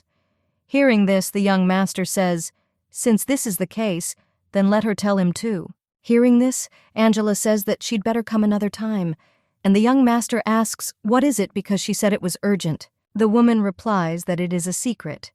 The young master, hearing this, says that the head maid, supernatural information that even he does not know about, and asks her about it.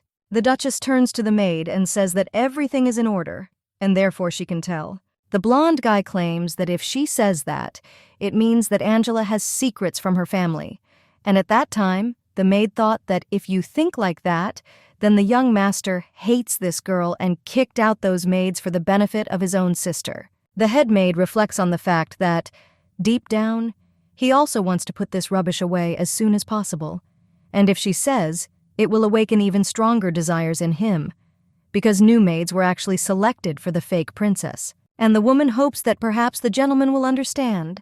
She says that since they don't know what other tricks she can do, she formed a team of people who specialize in secret stalking so that they can control her well. The head maid informs that if the fake does not do this, then her every step will be reported. Since she would be working in the main palace, she would not be able to exert much control without them. And therefore I would like to know whether it is possible to isolate it from the whole world and tame it only with food. The woman says that if the girl does not listen, she will die of hunger. Hearing this, the young master grabs her by the throat and asks if she is going to starve the child, who is already skinned to the bone. And he asks, maybe if she wants to try it herself. Let's see this. The Duchess tells Silver to stop because this woman could die. The guy replies that people don't die that easily. The Countess says that she does not understand how such a terrible thought came to her mind, and he says that if you carelessly direct force towards subordinates, it can turn into violence and offers to listen to the reason. The young master lets the woman go and says that he sees no other explanation except that she lost her mind and wanted to die. Silver pulled out his sword and asks the woman why she said something like that in front of her mother, and he asks if she wanted to terrify a person with a weak soul. The maid reports that the mistress ordered her. Hearing this, the young master asks if she has really gone crazy. After all, he does not understand that the mother ordered to monitor the child, keep him locked up and starve him. Angela assures Silver that the Duchess ordered her to do this, and the lady confirms her words. At this time, the head maid thought that the Duchess herself had told her to do this, and therefore she thought that the lady would take her side. And she doesn't understand why the lady is doing this. Angela explains that she thought this was what the mistress wanted. After all, the Duchess had become gloomy since Bunny returned to the main palace. The Duchess says that she hopes the girl does not hate her for being her stepmother. The head maid says that Bunny dared to bother a noble lady who never said a bad word to anyone, and she insulted the mistress even without knowing anything about her, and she is a fake who will one day be thrown out into the street. Angela claims to have worked hard to get to where she is today, and she explains that she did it only for the sake of her mistress. The Duchess says that she does not understand her and does not know where she heard such a rumor, and she asks if the woman really thought it was for her. The head maid explains that the mistress has clearly expressed her desire. The lady asks if she is talking about Lily. After all, this child likes her so much that sometimes she makes up things that don't exist. The maid says that the madam said that if she puts in enough effort, she can be promoted. The Duchess says she appreciates her potential, but she doesn't understand what this has to do with her terrible plan. Suddenly, the Duchess becomes ill and young. The master tells the maid that that's enough, and he, screaming, asks if there is anyone to take this crazy woman away. Silver tells the servants to lock the head maid in solitary confinement and not give her a drop of water for a week. Hearing this, the woman asks to spare her, Angela screaming that the Duchess herself said that she was special, and that is why she chose her. The woman claims that she did all this for her mistress. Silver says that he doesn't even know why there are so many crazy people around his mother. However, the Duchess objects and suggests that he not say that, since the maid probably did not like Bunny, and she should have noticed this earlier. The young master claims that she is so kind to everyone that they have completely lost fear and says that she is no longer a saint. Silver claims that there is no need to feel sorry for the servants, and after that he leaves. The Duchess, sitting in the room, thought that she was no longer a saint, and therefore she now had more power in her hands.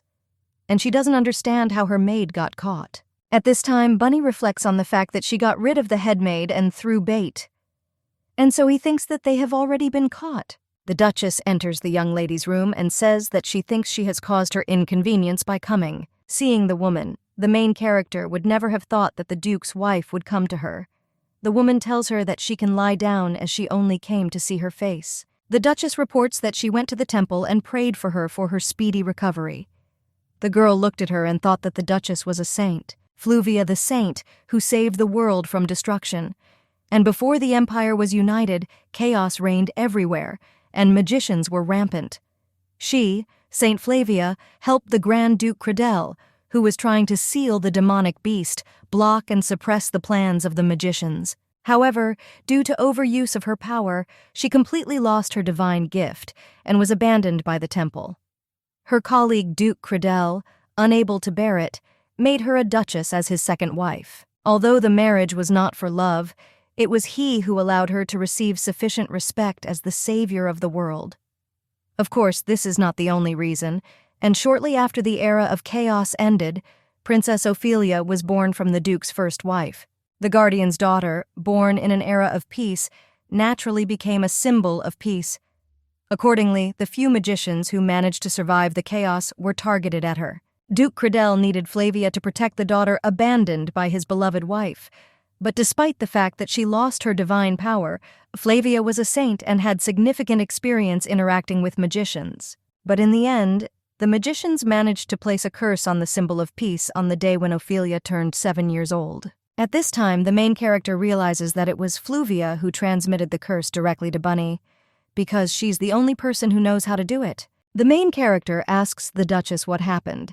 However, the woman does not understand what she is talking about and asks her about it. The girl says her hands are shaking. The Duchess explains that Angela came up to her and said something strange. However, she cannot say this because her words were too terrible, and she was so shocked that she wanted to make sure she was okay. Bunny looked at her and thought she looked scared, but she knew it was all a game. The main character looked at the woman and saw her facial features. The forehead is dark. The eyebrows are thick and neat. The corners of the eyes are not too saggy and raised and slightly directed upward. Large lips signify patience and virtue, and she also appears to be a lover of power and fame. The girl understands because her nose is high and straight. This means that she will enjoy wealth and honor, and a truly beautiful shell for a saint. The main character doesn't understand whether this means that she is an eternal saint who treats everyone equally and knows how to take care of the weak. After all, in the memories of Flavius, she was the first of the Credel family to approach the despised and neglected Bunny. The young mistress says that the maid insulted her and explains that she did nothing wrong. And she says that she threatened her because she began to irritate her and began to make mistakes like those 3, and after she pointed this out to her, the maid ran out. The girl says that since her father brought her to the main palace, she was recognized as his real daughter and asks if this is true. But when she said that she was going to tell him about all Angelina's actions, she ran away. The Duchess says she understands, and the girl reports that she thinks she hit the mark, since the maid immediately went to her. Bunny wonders what the maid did and when she will be punished. She asks if she can go and look at it.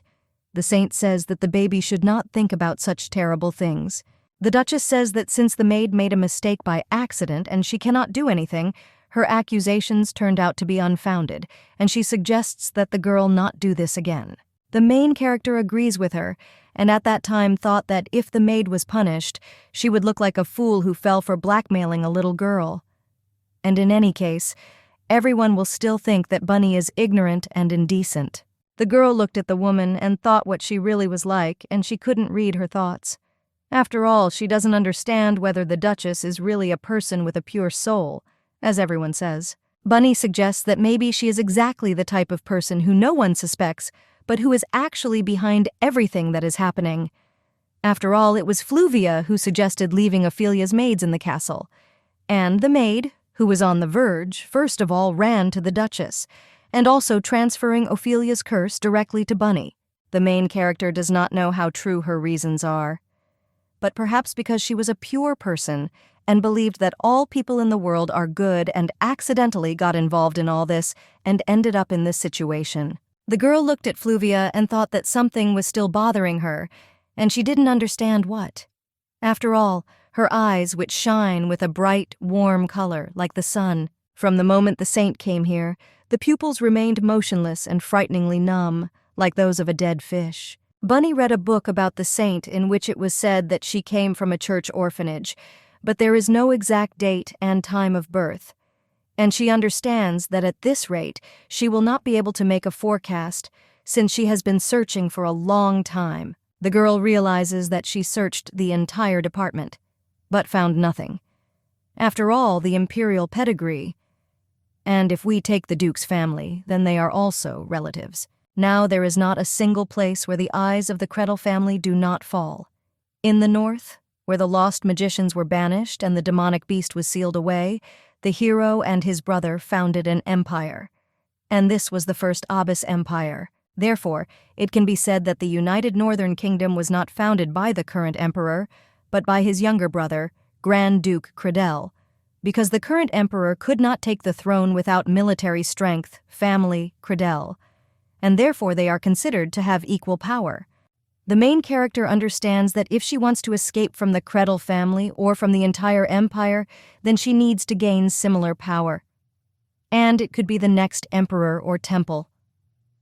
Bunny's existence is Kretel's weak point, and if they find out about her, they can easily take advantage of this fact and control him. After all, this will lower the status of the Duke and unfasten the imperial power. The young lady understands that if she acts too rashly, she will become only a tool for them to use, and then she will find herself in an even more precarious position than she is now.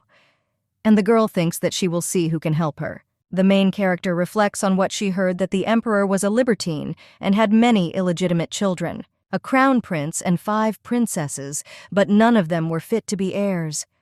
And Bunny understands that she cannot count on their strength, and if this continues, the empire will fall. The girl understands that if they fail, then Duke Kretel, a famous hero, will step forward, and maybe he will turn everything upside down and make himself emperor, and then everything will definitely be over. Suddenly, the main character heard a voice that said that he remembered something because today was his birthday. Bunny saw that she had hung the artifact on a chain and then congratulated the guy on his birthday. And at that time, I thought that she would talk a little and at the same time put her thoughts in order. The young lady thought that if she focused on studying the powerful aristocratic families, then she could go to the temple. On the other end of the call, the guy reports that there is no one on the entire continent who is not outraged by what happened 9 years ago. After all, he thinks it would be nice if at least one person remembered that he exists in this world. Hearing him, the girl thought that his voice was louder than last time, and she asks what happened 9 years ago. The guy reports that a lot of people died because of him, because he was born to start a war.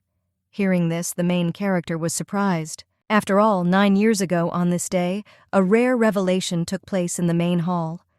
The dark-haired, black-eyed child of evil was born, causing a tragedy similar to what happened during the Great War. Great War. This is the name of the period of chaos, when wizards and witches were rampant everywhere, and war engulfed the entire kingdom. Although it became the foundation for the founding of the empire, the war also claimed many lives. A child of evil with dark hair and black eyes, and the main character doesn't understand why she remembered this now. The guy remembers that the guys teased him because of his dark hair, like a witch, and they said that he didn't scream even when he got hurt. After all, his mother is crazy, and his son is a mute weirdo who doesn't even know who he is. The guys screamed that he would pay for your sins. Hearing this, Bunny asks if he is at the junkyard. The guy wonders how she found out about this. However, he did not hear the answer. He thought that everything was bad and she did not need to talk about it. The girl asks if he gets sick often, and she explains that she heard the hoarseness in his voice and thought that he was sick, and she would tell him where to get medicine. However, the guy does not understand what she is talking about and asks her about it. Bunny explains that the road is quite difficult, and in such a way that he doesn't know if he can explain it in words. And if he can't find it, he invites him to leave a message. The guy asks if she heard and says that he is the reason for the war. However, the girl asks if he heard her and says that it is not his fault. After all, he was simply born and could not be the cause of the war. However, the guy says that it is a prophecy, and the main character asks if he knows the time when he was born. The guy I don't know doesn't know why he should be interested in this, and the girl invites him to tell him, and she will prove that his statements are absurd. Bonnie explains that the date of birth is determined by 4 pillars, and that hour is the day, month, and year. After all, predictions are not good or bad, and each fate is different in its own way. And just like appearance, it can change due to actions. The future of a person depends only on him. Hearing this, the black-haired guy says that she is so strange and reports that it is approximately 2 in the afternoon. The main character thought that he had just turned 9, and if you add up the year and date of birth, then the forecast turned out to be a rather unique case. The girl saw the result and thought that if he did not become an emperor, he would become a beggar. She reflects on the fact that its pillars define 4 sections: fire, water, metal, wood, and this means that the gold or silver treasures will be countless. Lack of land means poverty, begging, and instability. With his outstanding abilities, skills, and intelligence, he has all the qualities of a great leader who can attract many followers. The emperor and the ground on which he stands will shake under his might. However, he will have to start from scratch. Since surviving is not enough, he must use this fragile, unstable earth as a support to change everything. The main character understands that if he does not benefit the country, he will end his life as a beggar, either absolute power or beggary. The girl thought that if they had been in her previous life, he would have had a good job, for example, a prosecutor or a military man. But in this world, everything blindly trusts the prophecy. However, Bunny doesn't understand how she can help him or how best to explain it to him. Suddenly, the guy says that there is no need to console him, and he does not understand why she is trying so hard for him. The guy claims that such things are no longer important. Hearing this, the girl asks why he is doing this and why, and she is interested in hurting him. The young man claims that even if it is not his fault, he does not understand that he will change, because the grudge will never leave him and he is already broken. After all, everyone said that his birth brought chaos to this earth. The black-haired guy reports that this is his destiny, and when he thinks about their numerical victims, he does not see the meaning of his life, and he no longer wants to wait for winter. The main character heard this and doesn't understand what he was thinking. Maybe he meant that he could freeze to death in a landfill. Bunny remembers that when night fell, she opened her eyes and carefully looked at the night sky. And in the night sky, the bright moon and countless stars seemed to be rushing down, and she found a little rabbit there. The girl remembers that she told the boy to find this rabbit when winter comes, and surprisingly, it will be very difficult. And she realized that he had listened to her and was waiting. The main character says that she wants to ask him for something, and she invites him to wait until winter. And don't listen to what others say, because it doesn't matter who started the war. The young lady says that the one who made this prophecy is important. After all, this man put him in danger without caring about his future.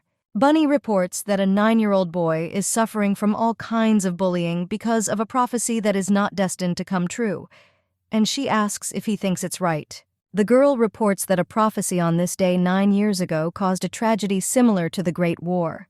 However, she does not understand what the true meaning of giving birth to a dark-haired, black-eyed child is. And then the main character explains that the meaning is this. After all, people who suffered in the Great War should not blame the helpless child, but the emperor and the temple. The main character claims that he did not send innocent people to certain death, and people want to finish him off. She reports that the guy is not the only victim here.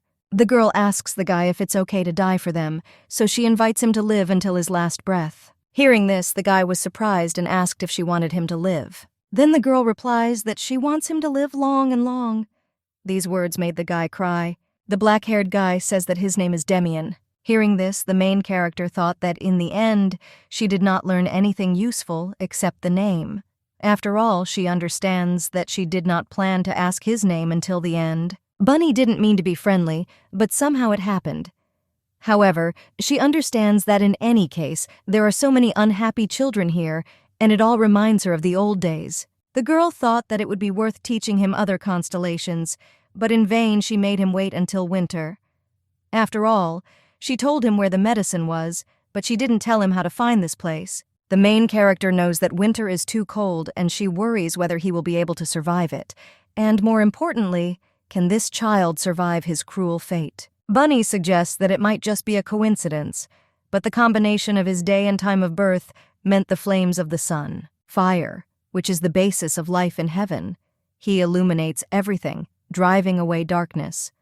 On earth, he covers all beings with warmth and saves the world, illuminating with warm light the ground frozen over the winter.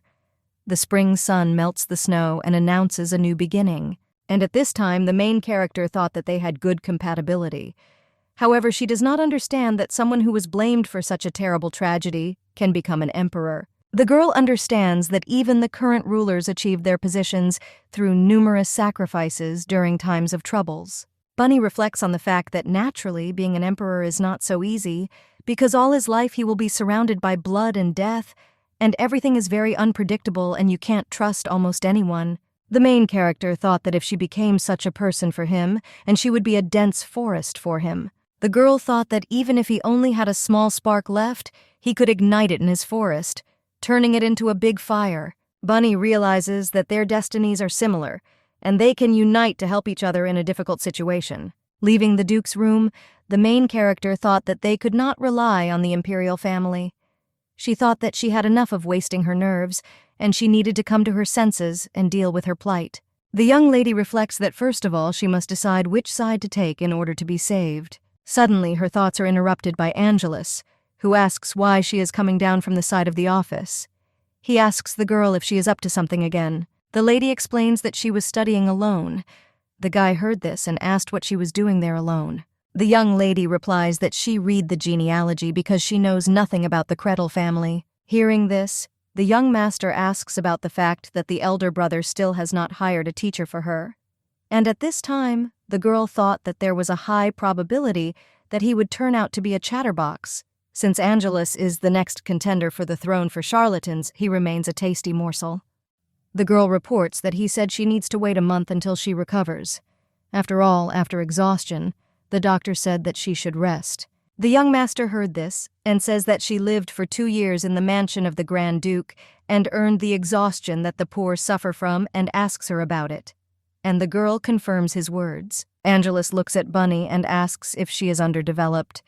Hearing this, the girl does not understand what he is talking about. The guy claims that she gave all the food ordered for her to the servants and asks if this is true. The girl replies that it is true, and he claims that she is deliberately opposing him. The main character explains that after exhaustion, it is impossible to eat such fatty foods. And the guy says that's what happens when you try with the ground. And she says it's all because of the weeds. The young master claims that she greedily rushed to those poisonous weeds, and now claims that she could not eat what he gave her. Bunny answers that her body only accepts poisonous herbs, and she doesn't understand why he's looking at her so intently. Hearing this, the guy asks what kind of nonsense she is talking about. The main character does not understand why he is like this, and without fortune-telling, it is clear that he is full of anger. Angelus screams and asks if she has lost her taste by eating garbage from the landfill, and he claims that if this is not slop, then she will not have an appetite and asks about it. The main character says that she tried to slop from the landfill and stole dog food and tore off and ate tree bark, and therefore he is right. The young master asks why she doesn't respect him. The main character heard this, smiled, and thought that it was because he was a young aristocrat flaunting his fastidiousness. And she asks if he has ever gone hungry for 15 days. And at that time, the girl thought that he really didn't know anything about Bunny's life and wasn't even the least bit interested. Because this is quite natural in a landfill. And when you are starving, not a single thought remains in your head except the desire to eat something. Bunny asks if it's hard for him to imagine that all the people there live like that. Hearing this, the guy asks what nonsense she is talking about. The main character explains that she couldn't do this anyway, given what happened to the Kretel family, and therefore she thought it was good that she decided to do this. After all, 10 years have passed since the end of the war, and this is peacetime. War is something special, because the person with whom she talked yesterday becomes her enemy today. The girl reports that compared to this, rag soup is an expensive and tasty dish, and she will be grateful for this too. And at that time, the girl thought that they would always think like that. The young lady reflects on how painful it may be, but compared to the time spent at the landfill, this place is heaven on earth. Angelus, the life she didn't live before, now she's a princess, and he asks if she thinks it's reasonable to talk about malnutrition now. And so she lost her money and, like a fool, distributed food to everyone. The lady asks if it's really that important to him and explains that she thought it didn't matter. And after all, the real bunny is not here now, and she does not understand why there is a need to interrogate her. The young master claims that he has an affair, and if she decides to do something, she must first tell him about it. The girl asks if he would listen to her. The young lady claims that he has never shown interest in what she eats, what she wears, or how she feels, because she believes that she was treated this way because no one cared about her. The main character says that she sees that he became worried when she said that she was sick and wasn't eating enough, but there was no need for that. And at that time the girl thought that Angelus was like this because he wanted to torment her. But no, because this is an insignificant feeling of remorse, and Duke Credel must have taught him justice. Show compassion for the weak and always lend a helping hand to those in need. The young lady reports that she does not reproach him, and as he knows, she has nothing, and will remain so until the end of her days. Hearing this, Angelus asks what she wants, and she claims that she is now a princess, and he reminds him that he said that he would give her everything. However, the girl objects and says that she, after all, gave birth with nothing and has nothing except the title of a false princess. And she understands that here her greed will be limitless. And at that time the lady thought that if it were a real bunny, she would boldly grab his hand, and overcome with guilt, she would have hoped to enter the family circle. However, the main character thought that this time everything would be different. After all, she will desperately accept the sympathy shown to her from time to time and regain the health and energy corresponding to her age. However, the girl does not understand what will happen next, and suddenly many will think that she is Ophelia and will follow her. The young lady looked at the guy and thought about what he could do to someone who was undermining his little sister's position, and she says that if she places her hopes on his mercy, they may be dashed again. Bunny claims that he does not think that he will ever be able to stand as confidently as he does now. And so she says whatever she does and tells him to ignore it like before, and don't do anything you haven't done before. The main character says that as he said, it's true. After all, her state of health is not that of a princess. However, she will recover quickly and says there is nothing to worry about. And after these words, the girl leaves. But suddenly, the young master screams out asking where she went, and he grabs her hand and says that he is not finished yet. Angelus says in surprise that if he had not grabbed her, and at that time the girl thought that he would kill her, he decided to kill her, and she understands that there is a limit to everything. And she turns to the young master and invites him to be more careful in future. He explains that it's because she suddenly started leaving. The main character asks the guy if he knows what will happen if he carelessly gets close to a girl, and she says that if he meets the wrong one, he can ruin his destiny. And then she pushes him away and leaves. Angelus asks the girl if she is crazy. After all, she says some crazy things, and he doesn't understand whether he can get hurt because of some girl. The maids who were doing the cleaning were talking about how the Duke's son was threatening the princess. The maid says that everything is true, since Grandpa Tom the gardener also saw this scene from the window. And that because of her illness, she was kept in a remote place for several years. The maid says that even now, the princess lives practically alone. The cook says that everything is true. Although the illness has subsided, she eats separately and no one even comes to see her. But this is all because the Grand Duke and his sons are busy. Maid Reuben asks if this is because the Grand Duchess died while giving birth to the princess, and she heard that the Duke loved his first wife very much. Another maid tells them to be quiet and watch their language, because Mistress Fluvia will not like it. The maid is interested in what is wrong. She said because the eldest of them who fawned over the mistress is now gone. Reuben asks if they want to say that because of the princess, her true nature was revealed. and they say she pretended to be another person. The other maid responds that it is true, and besides, it was the princess who revealed the sins of Melissa, Sarah, and Emma. The maid with dark hair says that this is what the head maid should do, and she cannot even count how many slaps she has received from her.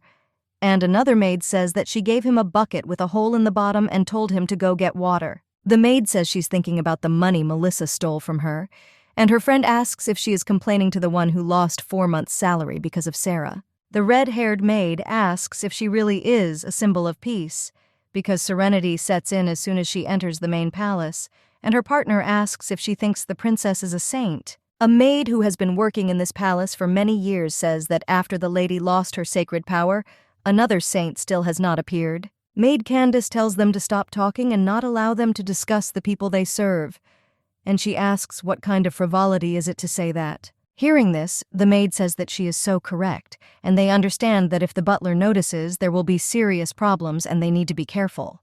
Maid Candace: At this time I thought that everyone was talking too much. The symbol of peace is a saint, and if such rumors spread, it will burden the princess even more, because she is still a child who is already weak. And the maid Candace remembers the young mistress, who said that she would gladly remember her name.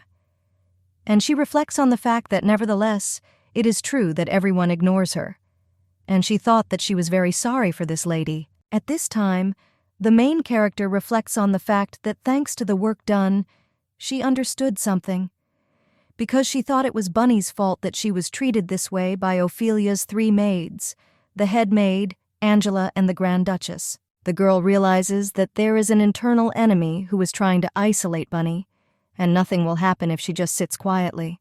The lady understands that it is not enough to just threaten members of the Credle family, and remaining in enemy territory, she needs a supporter. The main character understands that, even if someday she stops being Ophelia, she needs to find a person who will follow her to the end. Bunny looked at Candace and thought that this maid is a loner, and she is strong in front of the strong and weak in front of the weak. This woman knows how to maintain faith, and duty does not tolerate injustice. The girl reflects on the fact that the head maid disliked Candace because of her honest nature. But now she may not even dream of a promotion. The young mistress asks Candace what she usually does.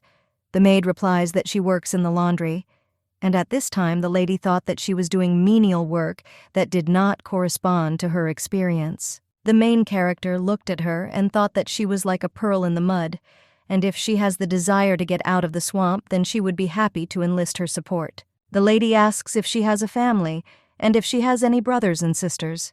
The maid responds that she has parents and 2 younger brothers. Bunny looked at her and thought that her eyebrows looked like they were about to disappear. And this is because in a minor case, discord due to a quarrel with brothers, and in the worst case, the conflict can end in the severing of ties or even death. The main character thought that she would try to guess, and asked the maid if her brother was sick with something, or perhaps they were separated as children, or her mother had an abortion. Hearing this, the girl does not understand why the lady is asking such a thing, and she assumes that all this is because of her family, because she is weakly healthy and far from them. But the maid objects and says that everyone is healthy, and she was not separated from anyone from the family. The young lady asks when her younger brother's birthdays are, and challenges her to tell them their birthdays. Oh, the maid answers that the second was born on the 23rd of August of the 2nd year, according to the abyss at 3 o'clock, and the third on the 5th year according to the abyss. The lady asks if the younger one listens well. However, the maid did not say anything, and she says that she understands that her brother is still a prankster, and thanked the woman for telling her. Bunny says it's definitely about the eyebrows. After all, fortune-telling says that an accident will happen to the younger brother, since the constellation Gemini is in the negative. And perhaps he will fall for the trick, but the likelihood of this is already high, because he is a child. And at this time, the main character does not understand how to say this more naturally now. Maid Candace says that she wants to ask her something, and perhaps it's off topic. After all, not all families have harmony. The maid explains that her mother had a big fight with her brother over the abortion and cut off ties, and he reports that many people work here who do not maintain contact with their families, and this does not mean that they are all unhappy. After all, they get married, create new families, make friends to whom they can trust secrets. Candace explains that she means that if family makes her feel sad and lonely, then later she will meet friends with whom she can have fun. Hearing this, the main character laughed and asked what she was saying, and at that time I thought that apparently she thought that she was lonely, and no matter how hard the Kreddles try to hide their attitude towards her, rumors still spread. Bunny remembers what Angelus did in the hallway, and it happened because he has no control over his behavior, and these aristocrats who constantly forget that services also have eyes. The young mistress thanks the girl for her concern and says that, as she thought, Candace is very kind. Hearing this, the maid objects and says that she is mistaken, and at this time the main character thought that she was weak in front of the weak. The maid thanks her for her understanding even though she was rude. Bunny invites the maid to come closer and says that she has been kind to her, and therefore she will tell her something. The young lady whispers in her ear that a child named Joey can't swim, and for 15 days, Joey had better stay away from the riverbank. Well, since he is a prankster, he most likely will not listen and asks if she is telling the truth. The lady explains that during this time, wherever he goes, let someone accompany him. It would be fine if it was an adult, but a child with a strong build would do. And the main thing is that he swims well enough to be able to pull out a person who has fallen into the water.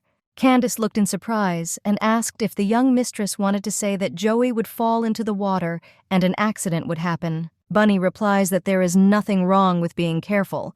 Surprised, the maid says that she doesn't know why she says this, and the main character thought that in this place there is no concept of fortune-telling, and if she tells more, nothing good will happen. After all, she understands that she only gave advice, and it is no longer her business to decide whether to believe it or not.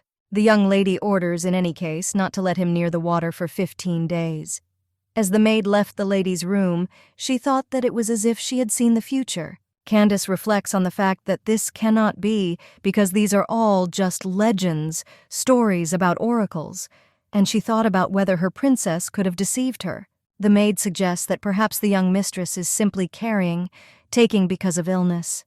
However, she realizes that it's not that hard, and all she has to do is give him a few coins to look after him, because she doesn't know what else this brat can do. Candace enters the young mistress's room and falls to her knees, reporting that she saved the life of her younger brother. The maid understands that if the princess had not given her advice, but if she had ignored it, then big trouble could have happened. She doesn't understand how the lady could know about this, because he knows that the powers of the Kreddle family do not manifest themselves until the age of 14, but now it does not matter. The maid asks how she can repay her. The young lady asks her not to kneel as if she had committed some kind of crime. Candle says that although she saved her brother, she has nothing to give. The lady asks why there is nothing to give and invites her to be her personal maid. At this time, the maid thought that she just needed to be a devoted servant and follow orders. The lady claims that she remembers that she was the only one who supported her when the head maid behaved rudely. Candle says she just did what she had to do.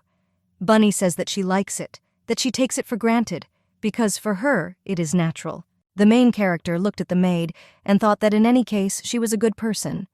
And despite the fact that the head maid punished her every time, she remains the same. After all, he simply agrees with her and moves on. Banya understands that Candle is a woman of good character because she does not ask for anything in return and does not brag and behaves as if it is natural. The young mistress asks the maid if her brother's okay. After all, the weather was cold and he fell into the water. The maid replies that his brother came down with a cold, but he is healthy and small, and therefore he will soon recover and be as good as new, and she does not need to worry about it. Bunny says he never knows for sure, so he will tell the butler to send a doctor. Hearing this, Candace says that the princess has no need to do this for the sake of a simple maid. However, the young mistress objects and says that she is not just a servant, but is now her devoted maid. And although she is stuck in her room, she can still ask the butler for this, and tells her to just accept it. Candace looked at the young princess and thought about what she would follow for the rest of her life. When the young mistress and the maid left the room, they opened the door and knocked the red-haired maid off her feet. Bunny asks if she overheard them, and then asks if she hurt herself. The red-haired girl looked at the princess and said that this was the first time she had treated her so kindly. Candace heard this and screamed, asking how she could behave like that. And at this time, the red-haired maid rises from the floor and quickly runs away. Both the young woman and the mistress offer to leave her. Candace claims that this is ridiculous, and she can't believe that Ruby was eavesdropping on the conversation coming from the princess's personal space. However, she does not understand how she can be released and assumes that she is a spy. Hearing this, Bunny tells her to calm down. However, the maid assures her that this cannot be justified, and even though she is nosy, she needs to keep herself in check because there is already a lot of gossip about the young mistress. Candace explains that it's not a matter of liking her or not. And at this time, Bunny thought that although they are complete opposites, they complement each other perfectly. The main character reflects on the fact that Candace has great potential, but she calmly does her job, not wanting to move on. And Ruby, with endless curiosity and sparkling energy, will find hidden and dirty pearls and make them so. Bunny invites the maid to take a closer look at her because she is a very sweet girl and sparkles like a precious stone, and everyone is unique in their own way. She explains that she is the type of person who treats everyone generously. The young mistress explains that Ruby is not just a frivolous girl anyway, and this is a beautiful candle that burns itself and makes everyone around glow. The main character explains that Ruby is the kind of person who can leave everyone for the sake of her loved ones, and she says that Candace is made of solid iron and is weak to fire, but Ruby's flames will be able to melt her with their heat and turn her into a beautiful sword. Opening the door to the study room, where only members of the young madam's family can enter. Invites the maid to treat the red-haired maid well, as she is quite sensitive. When the maid was left alone, she thought that the young lady was a fairy. After some time, Candace returned to her work, and the maids ask her if it is true that the princess saved her brother's life and even sent a doctor to him. They say that Ruby informed them and said that the princess personally took care of her. Hearing this, the maid thought that the princess had said that if you looked closely at Ruby, she would turn out to be very cute, but no matter how much she looked, she did not understand what she was talking about. Candace thought that Ruby was a fool who only knew how to talk, and even when she was dying, she would blab out anything and everything. And she doesn't understand why. Why not remain silent, but go and tell everyone? Walking along the corridor, the maid saw two ladies and then greeted the Duchess of Marcel, who was the godmother, the mother of the cradled children, and the future guardian of Ophelia. And also with her was Baroness Garnet, maid of honor, Duchess of Marcel. Candace doesn't understand why the Duchess suddenly came. After all, since Fluvia appeared, she almost stopped visiting the Duke's residence. The maid of honor looked at her and said that she was not even capable of doing ordinary things, and also called herself a maid. A woman in a green dress asks if she is Princess Ophelia's maid, and if this is so, then let him inform the princess that the Duchess of Marcel asks for a meeting, and she says that they will wait for her in the living room. Candace says she's at risk of being rude, but asks if she can say something. The maid says that the princess has gone through a difficult time and has not yet fully recovered, both physically and mentally. And she believes that it is her duty to cut off everything that bothers the princess's mind and body. Hearing this, the maid of honor laughed and asked why she was so protective of her, and he claims that the princess decides who to meet, not she. Garnet asks if her mentor taught her this. Suddenly, the Duchess says that her maid of honor has stopped, and she explains that she was the one who was rude without warning in advance, and she looked at the maid and invited her to raise her head. Baroness Marcel smiles and says that the princess has a faithful maid, and they say that she saved her younger brother from death, and so she's just wondering if her son has a chance. Suddenly, Silver appears in the hallway and asks why Godmother arrived unannounced.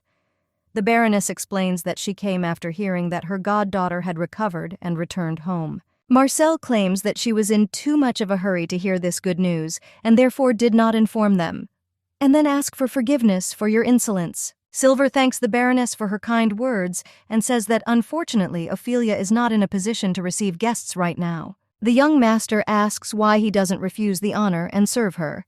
The Baroness says that she cannot take up his precious time and asks if he could take her to the Duchess. Marcel explains that they haven't seen each other for a long time and that they could have a cup of tea. Candace thought that it seemed to her that the gentleman was unhappy with this visit. However, she still needs to find the princess and report the Duchess's break-in. When the maid opened the door, she saw that Reuben was in the mistress's room. The young lady explains that she already heard that the Baroness arrived because Ruby told her that. Hearing this, the maid thought that this maid had rushed faster than the wind. Bunny says that a lot of time has passed since she last spoke with Madame Marcel, and therefore they don't remember her well. And she says that Ruby told her about her, and so she asks the maid not to be so cruel to her. The main character invites the red-haired maid to continue talking, and Ruby says that Madame Marcel is the godmother of her and her young masters. The maid explains that when the young lady was born, the Grand Duke was fighting a demonic beast. He asked Marcel to take care of the children if something went wrong, and her trust was so great that he was ready to ask for such a thing. Ruby reports that they say Marcel's family has been very loyal to him since the founding of the empire. They also say that Madame was close to his late wife and grew up like her sister. At this time, Baroness Marcel and the Duchess are drinking tea in her room, and Madame thanks the Duchess for making time for her. Fluvia suggests that the young lady not take it into her head because it is her responsibility to serve the guests who visit the mansion, but claims that she, on the contrary, did not prepare for her visit. Baroness Marcel replies that this was not necessary, but nevertheless thank you for your understanding.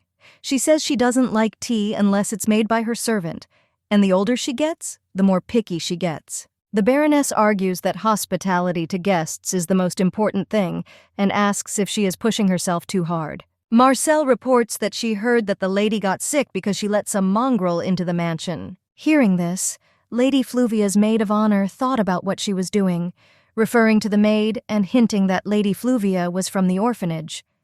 And it actually looks like she hates Madame Saint. Meanwhile, in young Mistress Candace's room, she screams and says to Ruby that if she keeps talking about this, she'll get angry.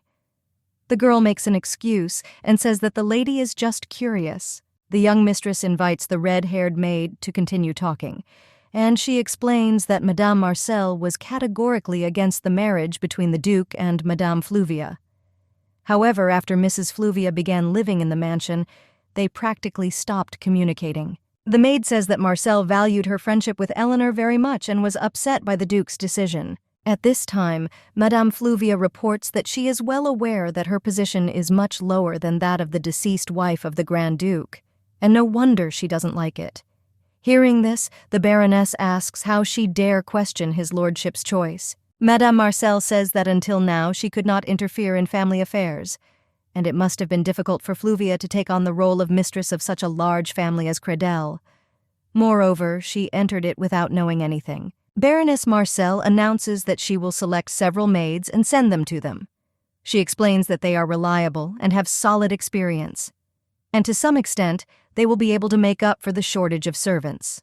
Mrs. Fluvia thanks for your concern, and the Baroness replies that there is no need for thanks since she should be busy preparing for the next meeting in Lilia. Credel's wife says that she did not expect Madame Marcel to be interested in such a small gathering. However, the Baroness replies that this meeting is being arranged by the Grand Duchess. At this time, Reuben informs the young lady that there was a story that Madame Marcel was an influential person in society and blocked the activities of Madame Fluvia in public affairs. When the main character heard this, she thought that they were at enmity, and the maid says that, in any case, she always sent gifts to her godchildren on their birthdays. At this time, Candy remembers that Madame Marcel came here because of her son. The red-haired maid says that she heard that the Baroness has a son who is sick, and maybe because of this, she decided to visit her, because she saved Candace's brother, and therefore the Baroness hopes for the young mistress. Bunny thought about the fate of the child Marcel, whom she saw in the family tree. The main character reflects on the fact that if there is a lot of water in the riverbed, the earth will become muddy and washed away. The earth symbolizes the skin, so you need to be careful about skin diseases. The energy of fire is also weakened by water. When it comes to it, the heart becomes weaker, and the eyes may become blind. And Bunny doesn't understand whether he's really so sick that the Duchess came running to her after hearing only rumors. The main character thought that she could not do anything about her child. At this time, Madame Marcel asks the Grand Duchess how the young madame's training is going, and she wonders if they don't have any etiquette teacher for the position. Then she can recommend a lady she knows or can teach her herself. Fluvia says that unfortunately, Viscount Leiden is already training her. At this time, the maid of honor told the Baroness in her ear who this man was. And hearing this, Marcel says that this is quite unexpected for her, because she says that she heard that he has no flaws in his knowledge of etiquette. Baroness Marcel asks if they entrusted the princess's education to someone who bought their title, and she claims she finds the decision a little difficult to understand. The lady's maid of honor heard this and thought that it was because Bunny was a fake princess. She doesn't understand what Madame Fluvia will do. The Grand Duchess explains that there is nothing to understand here, and the Baroness says she doesn't understand. Fluvia explains that Viscount Leiden is very educated, and he is perfectly suited for training Princess Ophelia at the moment. The Grand Duchess says she shouldn't worry about it, because they don't have any difficulties. After all, the problem that worries the Duchess of Marseille does not exist, and this is nonsense. Leaving the mansion, Baroness Marcel is accompanied by the young Mr. Silver, and he looks at her and asks if his godmother is okay. The Baroness explains that she always feels dizzy after talking to her, but she thinks she said something that would upset her. Baroness Marcel suggests that maybe it's because she's a person who doesn't give anything away, and she doesn't like it. The woman claims that she lacks humanity. Silver suggests that his godmother should not be so angry with his mother. Hearing this, the Baroness asks if he is talking about the Grand Duchess, and he claims that this woman is the Duchess, not his mother. The guest claims that she is his mother Eleanor, who was a close friend to her. Suddenly, the Baroness heard the young lady's maid calling her. The maid reports that the princess asked her to give Madame a letter. At this time, Bunny thought that they say that the enemy of his enemy is her friend, and therefore she cannot make a sick person feel better. Marcel, sitting in the carriage, thought that she had seen Ophelia only once, and she was small and did not even remember her face. And then she reads the letter, which says that the young lady welcomes her. The woman reads that the letter says that the young lady almost never wrote letters, and therefore may make some mistakes, and therefore asks to be patient and understand. The letter says that she must have arrived after hearing rumors, but she cannot heal a sick person. After reading this, the Baroness thought that it was clear to her and she did not understand why she was still expecting something. The main character wrote in a letter that her son was born with poor health, so it may be difficult for him to live a long life. But in any case, this does not mean that we should lose hope. Betty says in a letter that her son, although physically weak, will live longer than his mistress.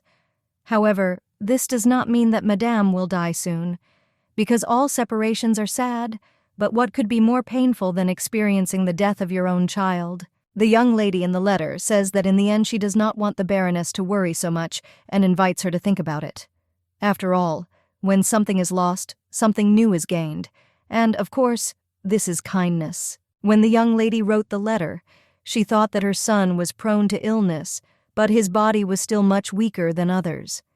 And she understands that a weak body does not mean kindness. And his personal qualities, like the disease, are increased to the maximum. Personality is a heart that loves the limitless. Betty realizes that her son Marcel has grown up smart, wise, and honest thanks to his mother. And with his consideration for other people, he is quite popular. The girl writes that good deeds done from the heart bring good luck, and she asks if Madame ever wondered why he was born with such poor health. The main character writes that if he does not know how to wield a sword, then the strongest knight can teach him how to do so. And they say that every person is born with a different light. And the fact that he was born different from other people does not mean that his light is dimmer. The young lady writes a letter saying that this radiance is simply different from others. Baroness Marcel, having read the letter, smiled because she could not even imagine that Ophelia would write such kind words. The maid of honor asks Madame why she is crying. The woman replies that Ophelia has simply grown so much since their last meeting. However, she is patiently waiting to meet Knox. The main character heard the young master calling her, and when she heard this, she was surprised and thought that the period of recovery appointed by Angelus was over, and she lost track of time after arriving here. The girl looked out the window and thought that winter had come to the Empire abruptly and hit hard. The main character remembers that she hasn't received any messages since then, and she wonders if he's okay. And then she touched her artifact, which she hung around her neck. The young lady understands that the conversation with Damian may be long, and now is not the right time for this. Walking down the corridor, The girl realizes that it is dangerous to own such an expensive artifact in a landfill, and she thinks he will have to hide it carefully. Betty understands that since he told her his name, he will definitely call if anything happens, and she understands that she must be in touch, no matter what. When the main character entered Angelus's office, she thought that this was the first time she had seen this office, and this was the next room after the meeting room. And she remembers that they say that the young master is a workaholic, but he is only 14 years old and she does not understand why he is in such a hurry to grow up. Betty remembered that the young master had been confirmed as the successor. When the main character entered the office, Angelus said that he advised her to be more careful and gave her time to adapt. The young master looks at the girl and says that she was not sitting out of the blue. Hearing this, the lady thought that she hoped he would continue to plow and lay down from overwork. However, the guy claims that he never gave her the right to disrupt the order of the main palace and therefore suggests that the girl no longer act rashly. Hearing this, the main character thought that there was order in the palace and that now this chaos is called that. Angelus asks what kind of letter she sent to Madame Marcel. Bunny replies that it's nothing. After all, Madame said that she was uneasy in her soul, so she wrote a couple of supportive words. Hearing this, the young master, screaming, says that she did not come to her for this, and he asks how everyone began to believe that she is the next saint. The main character thought that she had not done anything special, but this rumor spread within a couple of days, and this means that rotten people have destroyed the existing order. The young miss thought that she had let the gossip spread, but there was nothing wrong with it to enhance her reputation, and she tells the gentleman that she doesn't even know why this happened. Angelus states that he will keep an eye, and if Ophelia's reputation suffers even a little, she will go back to the tower. Hearing this, the girl thought that his words were really scary, and she agrees with him. The young master says that if Mom hears about these rumors, her heart will be broken, and he understands that usually divine power is transferred to the next generation only after death, and he asks if she didn't think that the rumor about the lost power would come up every time people saw her. Hearing this, the main character looked at the guy and thought that he was not upset, but was simply trying to isolate the innocent Bunny. And the reason he brought this up is because of the Grand Duchess. Because Bunny is the villain and Fluvia is the victim, and in the eyes of the Credel family, she is a brave hero. The young lady apologizes and says that she didn't think about it, and therefore will ask the servants to stop talking. And at that time, I thought that if she had told them about the Duchess's suspicious behavior, they would not have believed her, because there was simply no evidence. Angelus reports that it is not her fault. Hearing this, the girl thought that they were keeping Bunny and didn't even know about it. But the young master claims that if gossip spreads outside the palace, people might try to contact them, and then his sister will be in danger. At this time, the main character thought that they were the biggest danger, and if Bunny's identity is revealed, it will be a huge problem. The girl thinks that maybe it is because of her reputation as a saint, but she is glad that she allowed the gossip to spread because it provokes the Duchess. The main character understands that if this awakens conflict between the temple and the Credel family, then this will be the icing on the cake. The name of the youngest daughter of the symbol of peace will be cursed, because they brought a child to take the place of the saint, and she doesn't understand whether the temple will forgive the Grand Duchess for this. Bunny thought that it would be great if the temple could take care of the Credel family, and at this time, the young master suddenly takes her by the shoulders and asks her to concentrate. And he says that this is not just like that, because she can be condemned even for accepting the curse. Angelus asks if she wants to be in a loop. The girl looked at his very serious face and replied that, of course, she didn't want that. The young master says that he hopes the girl understands and reports that classes will begin soon. And he explains that since she now lives in the main palace, she must perfect all the skills of a young lady, and therefore must attend these classes. Bunny doesn't understand why the young master warned her. After all, in the past, he would have simply scolded him, and that was all. And she wonders why he turned his hypocrisy on Bunny. And the girl understands that this is not so bad, but even so unpleasant. The main character reflects on the fact that in any case, Angelus himself admitted that the behavior of the Archduke's wife was caused by his loss of her divine power, and she doesn't understand how to move forward without manipulation. The young lady saw the man and does not understand who he is, and the content of the book is radically different from what Bunny was taught by her mentor. However, it must be one of two things. Either he is not experienced, or he deliberately distorted knowledge. The girl remembers that the teacher said that he would first study the book himself, and as soon as he understood everything well, he would read it to her. The teacher says that he is Viscount Leiden, and he did not expect the girl to return. The main character recalls that 2 years ago, he was responsible for Bunny's education. Usually, raising the child of an aristocrat is entrusted to a lady of high rank in society. But who would agree to teach a beggar like her? It was the Viscount who was in charge of Bunny when the Grand Duke needed help. Viscount Leiden. He came from a peasant family, but at a time when magicians were raging everywhere, he sold supplies to those in need. And then I bought a title with this money. The Viscount is an example of a self-made man, and therefore he was able to become a teacher despite the fact that he did not belong to the aristocrats.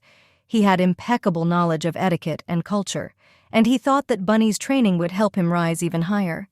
But he was very mistaken. Sitting in class, Bunny wonders if she can do something specific. The teacher explains that to win someone's favor, you need to show what she is good at. And to do this, she must first try to change the tone of her voice and her behavior. The Viscount invites the girl to think about who her relatives like best. The girl replies that she knows such a person, and this is Ophelia. The main character recalls that at first he outlined only the basics that everyone could understand and did not go into the essence. Upset, Bunny says it's no use and explains that they hate her. He explains that it's because they're not alike, and that's why he thinks she feels rejected. The girl asks the teacher what she needs to do to become like Ophelia, and he replies that first she needs to change her outfit. Hearing this, Bunny claims that she has no money and does not know what kind of things Ophelia preferred to wear. The Viscount assumes that there might still be some clothes left in her room and asks if she can go and have a look. However, the girl claims that her room is in the main building, and this is the reason why Bunny was so reluctant to steal. The teacher talks about seeing a strange book in the main library, and it spoke of a change in fate. Hearing this, the girl wonders where she is standing. He explains that you are in the corner of the library and at the very end of the row, and he thinks there are many, many more interesting books out there. At this time, the main character realizes that no one will listen to what Bunny went through. Since Viscount Leiden did not put his hands to it, he simply encouraged action. The main character thought that even if she revealed his plans and exposed him, he would find a loophole and run away. The young lady realizes that in the eyes of others, he must appear to be a patient teacher who cares for difficult children. And then she says that she is also pleased to see him. The teacher reports that he was worried because he heard that she had a difficult time, and therefore he is glad to see her in health. He claims that the young lady is still as sweet. Hearing this, the lady thought that she undoubtedly still looked stupid. But he must have heard that the head maid had been replaced, but Bunny was still being ignored. The main character remembers that the teacher has already succeeded in something because he tricked Bunny into causing an accident, so this is not at all surprising. The girl realizes that in fact in the long run, it was slightly more profitable for him to train her than to deceive her. Because having gained trust, Bunny would never forget his help, even if she took on the role of a real daughter. The main character understands that the Viscount is a man so wise that he profited from the war and became an aristocrat. He chose not to use Bunny, but to frame her. After all, she is a person with real power. At this time, young and mistress asks if he will teach her again. Hearing this, the teacher asks if she thinks he is not worthy. However, the girl assures him that this is not at all true, and says that she would really like it. Milady reports that immediately after she returned to the main mansion, she checked his date of birth. Hearing this, he was surprised, and she explains that she really wanted to give him a gift as a sign of gratitude.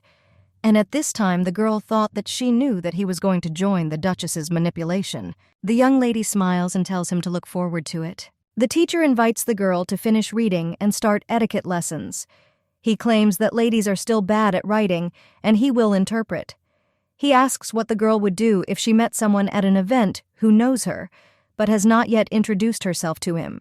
The lady replies that she doesn't know, but will wait for him to say hello. And the teacher says that she said it right, and he explains that it is not allowed to greet someone whose status is higher than her. The viscount explains that most of them are of lower rank than Milady, and therefore she will have to wait for another person to speak to her. The first one with a higher rank should not speak first. Hearing this, the girl thought that if she did this, people would criticize her for ignoring her. They can also be judged for being too modest. The teacher claims that she should be a leader, not a follower, and a modest outfit will serve as an indicator for people from rich circles. At this time, the girl thought that she did not understand what modest means, because the book says that dressing this way is basic politeness. The main character looked at the teacher and thought that nothing had changed. After all, even Bunny, who came from the landfill, would not be able to understand this nonsense. The young lady felt bored in the lesson, and she thought about whether the teacher would listen to himself from the outside. The viscount turns to the girl and says that's all for today. Hearing this, the lady was very happy. The teacher says that they will see each other tomorrow and proposes to the girl. Don't forget to repeat the study before going to bed. The main character looked at the teacher and thought that he had evil snake eyes. They were quite small and you could see a lot of protein in them. Narrow jaw and bones stick out strongly. And there are a lot of small scars and acne on my face. The girl thought that she had never met such an unlucky person even in her previous life, and luck must be passing him by, and he is a loser. A teacher is a person who has the right thoughts, positive beliefs, and he realizes what he lacks and tries to make up for it. He does the right things with a clear mind, lives without a goal, and does not demand anything from others. However, the main character understands that he should stay away from people who are trying to take advantage of him, because he may become infected with bad energy. And she understands that everything comes together, because he cleverly handles his bad luck. A week later, the main character thought that she had finally passed another idiotic lesson. And then the girl asks the maid if she brought her flowers, and then she took them and ran into the hall to her mother, where Lily's meeting was being held, and says that she picked flowers for her. At this time, the main character thought that she needed to show the results of today's lesson. The surprised Duchess thanks the girl, and after that she turns to the other ladies and greets them. The main character says that her name is Ophelia Cradell, and at this time she remembers that she is not allowed to greet someone who is higher in status than her. The girl understands that despite the fact that Ophelia is the direct heir of the Duke, she is just their daughter and her status is much lower than that of these ladies, and she must respect adults and behave modestly in front of them. The main character thought that she was simply doing what the viscount taught her, and he turns to the lady and says this is the first time she has met noble ladies and is therefore very happy. An unfamiliar lady approaches the girl and tells her that she has heard a lot about her and is very glad to see her in person. The young lady looked at her and thought that she looked offended. Bunny understands that these events are held to provide regular donations to the almshouse, and it looks like their hearts are full of compassion. A woman in a yellow dress asks if the girl is okay, and she says that it is a little late, but if she works hard, she will soon catch up with the other children. Hearing this, Bunny thought that they had not thought that this was already the result of her training. A lady in a lilac dress reports that this girl has the blood of Cradell, and she will grow up to be a noble daughter, more elegant and dignified than anyone else. The lady reports that she is already a noblewoman at her age. Hearing this, the main character thanked her and grabbed her hands. But when the lady saw her hands, she doesn't understand why they are so hard and asks about it. She is interested in why this girl is wearing such an old dress. Seeing the surprised ladies, the Grand Duchess explains that due to her illness, the doctor, in order to cure the infection, told her to frequently wash her hands and body with strong drugs. Fluvia talks about how if only her mother was a saint, and she feels so sorry that she feels that her hands have become so tough just because she is powerless. At this time, the main character looked at her and thought that she admired her acting skills. The Duchess approached the girl and said that her body had not yet fully recovered and asked why she came running here. The young lady explains that the room is too boring. Fluvia claims that she still has a long road to recovery and she was terribly sick and still so skinny. The Grand Duchess gives the girl her cape and tells her that the northern winters are terrible and she should not go outside in these pajamas even if she really likes them. Hearing this, the lady in the yellow dress understood what was going on, and he tells the lady not to worry.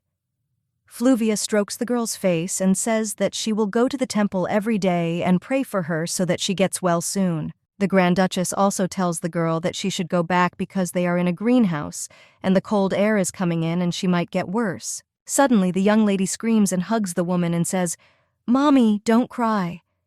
And at that time, I thought that if she was getting ready to leave, she would not have come at all. Bunny says that if Mom is sad, then so is Ophelia, and he invites her to never be sad again. The girl reports that the doctor said that she is almost cured of malnutrition. The ladies were very surprised when they heard this, and one of them noticed that there was a hole in the lady's skirt. The lady noticed that the Duchess's daughter's petticoat was not of the best quality, and she did not understand what kind of fabric it was because it was so old. Madame in the yellow dress thought that the Duchess and her sons were always dressed to the nines, and maybe the lady was given these cast-offs because she was in poor health. Madame in the green dress thought that no matter how sick she was, they could see what condition she was in and why she had not been properly taught manners. At this time, Fluvia looked at the girl and thought that she was uneducated trash. And then the Grand Duchess turns to the ladies and says that in fact she could not tell them what really happened, but while she was away from her family, her child was sick, and the maids who were tasked with taking care of Ophelia. The main character heard this and couldn't even think that she would reveal all the dirty secrets of the family. However, she is, of course, silent about violence. Fluvia says that the fact that she continues to wear this petticoat is because it fills her with memories, and she realizes that the guilt still does not let her go, because she didn't think that the maid she trusted was capable of such a thing. Hearing this, the girl thought that if this were really the case, then there would be no need to talk. The Duchess wanted to make herself feel sorry for herself and asks if there is a worse mother than her. However, the ladies calm her down and ask how this can be her fault, since this is the act of the servants who betrayed the trust of the young lady. Fluvia agrees with them and claims that if they have bad intentions, it is really scary. The woman in the yellow dress says since the Duchess lived most of her life in the temple, they probably thought she didn't know much about everyday life. The Duchess says that she is afraid that Ophelia will not forgive her, and she is even afraid to think that she doesn't love her, because she is not her real mother. Hearing this, the ladies calm her down and say that she must be strong for the sake of her child. Viscount Leiden angrily asks the lady why she did this. However, the girl does not understand what he is talking about. The teacher explains what happened in the greenhouse this morning. Hearing this, the main character thought that he recognized Angelus even in the first place, and she thought that the Duchess had already scolded him. The young lady explains that she just wanted to give flowers to her mother's friends. After all, she tried very hard to do what he taught her. Hearing this, the teacher asks when he said that. The lady explains that she wore modest clothes, was the first to greet her superiors, and she does not understand what she did wrong. The Viscount, screaming, says that modest clothing does not mean things with holes. However, the girl claims that she wears this every day because it was her cleanest clothes. The teacher asks if she has clothes similar to what she is wearing now. The lady replies that these are the things of the real Ophelia, and they are so luxurious and not at all modest. The young mistress reports that she will get in trouble if she goes out and gets them dirty. Hearing this, the teacher was very disappointed, and then he took the jar and pulled out one tablet and offered it to the girl, and said that it was to improve memory and let her eat it.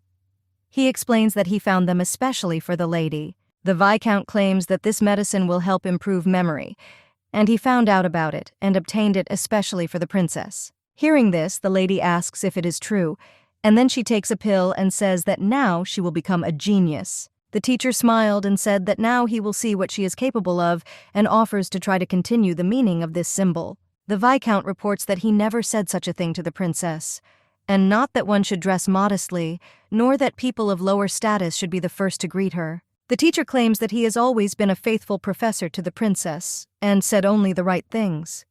But because of her absent-mindedness and stupidity, she did not even listen to her lessons and behaved inappropriately. The young lady asks if this is true, and he answers that it is so, and then the girl agrees and says that he is right, and it seems to her that everything is to blame for her absent-mindedness and stupidity. The teacher claims that he needed to say a long time ago, and he does not understand why he suffered for so long and beat around the bush. The Viscount claims that this time they will do everything as expected. After all, she learned everything from him, but was too stupid to understand anything. He invites the girl to listen carefully, and if Prince Angelus suddenly comes, then she should say that she didn't remember anything at all from their lesson. At this time, the lady thought that it was probably some kind of drug that clouded her mind, and she tried to behave accordingly, and he showed his true colors. The main character understands that even under the threat of death, he would not leave any evidence. The servant asks if the master is okay. Angelus replies that he is fine, and at that time he thought that he had this dream again, and after what happened with Ophelia, every time he falls asleep, he has nightmares. The young master asks if there is any medicine left for the headache. The butler asks if it would be better for him to rest properly in the room, and he says that in fact, the gentleman should not exhaust himself with this work, because the Grand Duke has not yet retired and he is just studying. Suddenly, the viscount enters the young master's room and asks for forgiveness for disturbing him and explains that the matter is urgent. He says that a few days ago he attended a meeting of the White Lily Society, which was held by the wife of the Grand Duke. Suddenly, the princess broke through, and the members of the society wondered what she was talking about. The teacher reports that they witnessed her inappropriate words and actions. The young master asks how likely it is that this is a false accusation. The viscount explains that there are many witnesses. Hearing this, Angelus screams and asks why he is only telling him about this now, and wonders if the meeting wasn't a week ago. The man explains that the wife of the Grand Duke forbade anyone to talk about it, because the incident could tarnish Credel's reputation and harm the princess herself. The young master thought that she could not be trusted, and it's all his fault, because this girl is a wild foal from head to toe. He thought that she could only be controlled by surveillance, control, constant checks, and pressure. And after these words, Angelus drank the medicine and said that if even the slightest blemish appeared on Ophelia's reputation, he would send her to the tower. The young master enters the girl's room and says that he knows that she is smarter and smarter than any child, and asks what she was even thinking about when she did this. And at that time, he thought that this girl was not Ophelia, but she was terribly similar to her. Angelus claims that he does not want to listen to the reason and suggests that she immediately go to the tower, and he announces that he will completely change her maids, and she will do everything to ensure that she no longer thinks about such crazy things. Hearing this, the main character says that everything is true, and she is to blame for everything. And this is all because she is stupid and absent-minded and cannot properly listen to the lesson. But the teacher explained everything perfectly, and due to her poor memory, she did not understand anything at all. Suddenly, the girl screams and says that she will become an obedient child and obediently take the medicine that Viscount Leiden gave her. However, the young master does not understand what she is talking about and asks her about it. But suddenly, the main character throws the box, and it opens and the tablets fall out. Seeing this, Angelus asks what it is. The young lady talks about what if she doesn't accept it and suddenly faints. At this time, Bunny thought that he was caught, and Fluvia's methods are really effective, and she can also pretend to be weak. After all, the Credels are taught to be condescending towards their weaknesses. The main character thought that it was good that Angelus was not immune to feelings of pity and was a hypocrite. The young master takes the girl in his arms and, screaming, orders to call the doctor and says that the princess has fallen. Hearing this, the doctor tells the young master to put her on the floor and he will examine her now. And at this time, the girl thought that the doctor might guess. And then the main character opened her eyes and looked at the young master and wondered why he was so pale. Angelus says that she has woken up. The lady asks the guy if he was awake. Hearing this, the young master asks in surprise how she can say such a thing. At this time, the main character thought that it seemed to her that he was taking this too seriously and was very worried. The girl asks why she is here and what this place is. Angelus explains that this is a medical room and says that she fell after hearing his words and asks if she remembers. Hearing this, the lady thought that it was not because of this that she fell, because she was preparing to faint for a whole week. And she understands why he was relieved when she woke up, and apparently considered himself guilty. The doctor reports that she quickly came to her senses, which is good. The man turns to the gentleman and says that he should have called him right away. After all, he was so surprised when they brought the princess here, and the girl thought that you had been quiet lately, and this had its effect. She looked at the guy and thought that he didn't care what the maid did to her, but it was only important to make amends. At this time, the main character thought that one could even say that his disgust for Bunny had become less. And that's great if that's true. The lady understands what is happening. He will definitely hear everything she says. The doctor reports that she almost recovered from exhaustion, but suddenly she fainted. And this surprises him. And maybe she hasn't been feeling well lately, and asks her about it. The young lady reports that, to be honest, she often felt dizzy and there was something wrong with her body. Angelus heard this and asks what exactly is wrong. The girl reports that when she opens her eyes in an unfamiliar place, it seems to her that she is not her. And all the memories are so confused, and that's why she behaves somehow strangely. The lady reports that she actually has one guess, and she asks if he will swear if he talks about it. The young master takes the girl by the hand and claims that he will not, and invites her to speak quickly. The young lady reports that if she does not take the pills given by Viscount Leiden, she gets better. The girl reports that he said that this was a medicine to improve memory, and she drank it every day, and at that time she thought that she actually didn't do it. The main character understands that if she succeeds, everyone will think that she behaved strangely for 2 years because of the pills and often forgot something and made mistakes. The young lady claims that she was told that if she took this medicine, she would feel better, and so she continued to take it. The lady explains that even so they didn't do much good. But when she secretly didn't take the pills, her head seemed to clear up. The girl wonders if the Duke could talk to the Viscount so that she no longer takes her medication. Hearing this, the young gentleman said in surprise that pills that improve memory simply do not exist, and he thinks that this is still a medicine made with the help of golden magic. The doctor explains that this is a hypnotic drug that brainwashes the victim, and after taking it, it is impossible to think rationally. And if you hear the same thing all the time, then you can believe what was said or do as you were told. And even if this completely contradicts the victim's usual worldview, the doctor reports that she submitted to even the most unreasonable demands, and when she comes to her senses, she will feel guilty for what she did.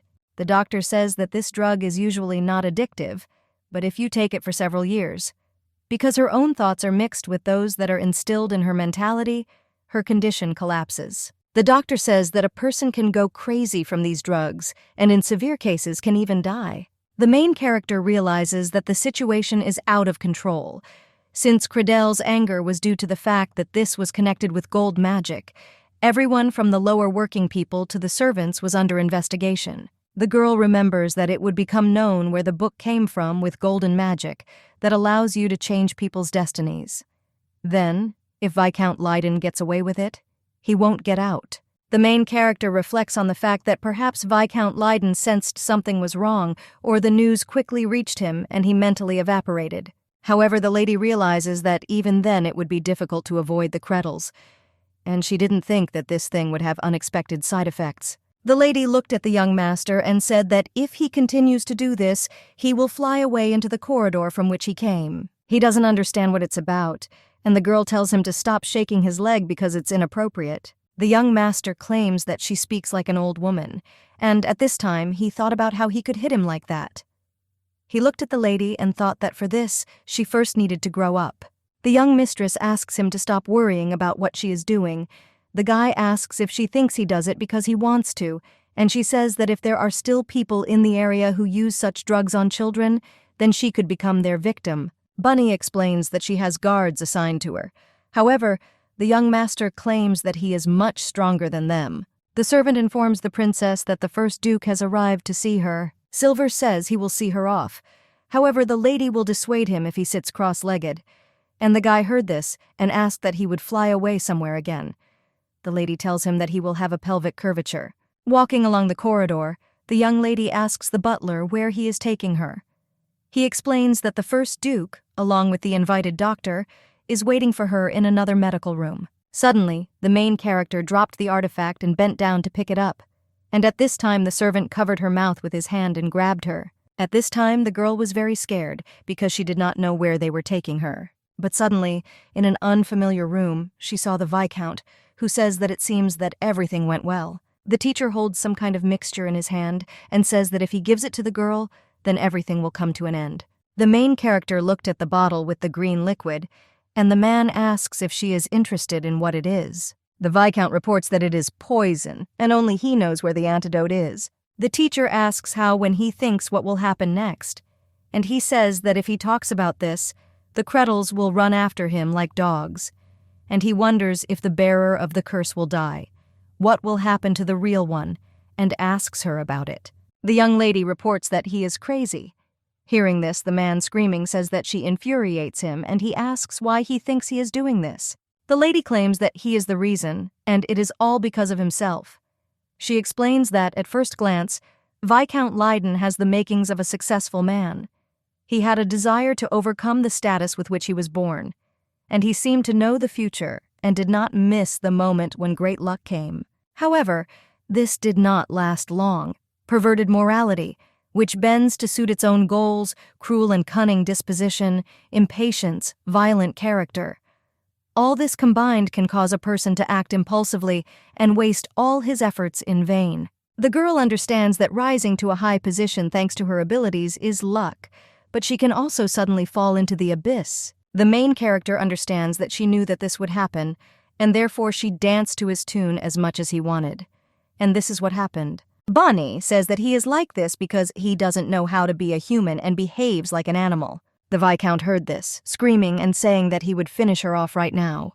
But suddenly, the girl felt that someone put a hand on her shoulder, and the young master reported that it was not so fast. Silver closes the girl's eyes and says that she doesn't need to see this. The Viscount asks in surprise how they got here, and at this time the main character thought that she just trusted and followed these two. The lady remembers the artifact donated by Angelus.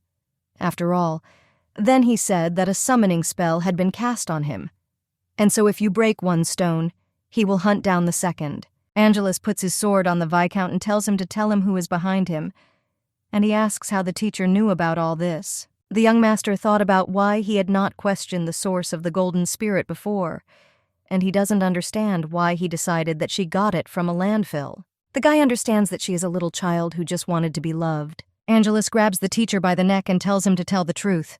The young master gives him poison to drink, and then the Viscount pulls out the antidote and the young master knocks it out of his hands. Angelus suggests that the teacher speak, or from now on he will not have a second chance to explain himself. The young master once again asks who is behind him, and at that time I thought that his skills proved that he was not acting alone. After all, there is a person with enough power to spur Silver's servant and bodyguard. Angelus looked at the bodyguards and thought that they knew nothing, and therefore ended up in the wrong hands. However, the guy understands that he needs to find out somehow. Suddenly, the Viscount says that he did everything on his own. Hearing this, Angelus remembered the incident with the maid who honestly laid out in front of Silver, who was the initiator, and she was kicked out.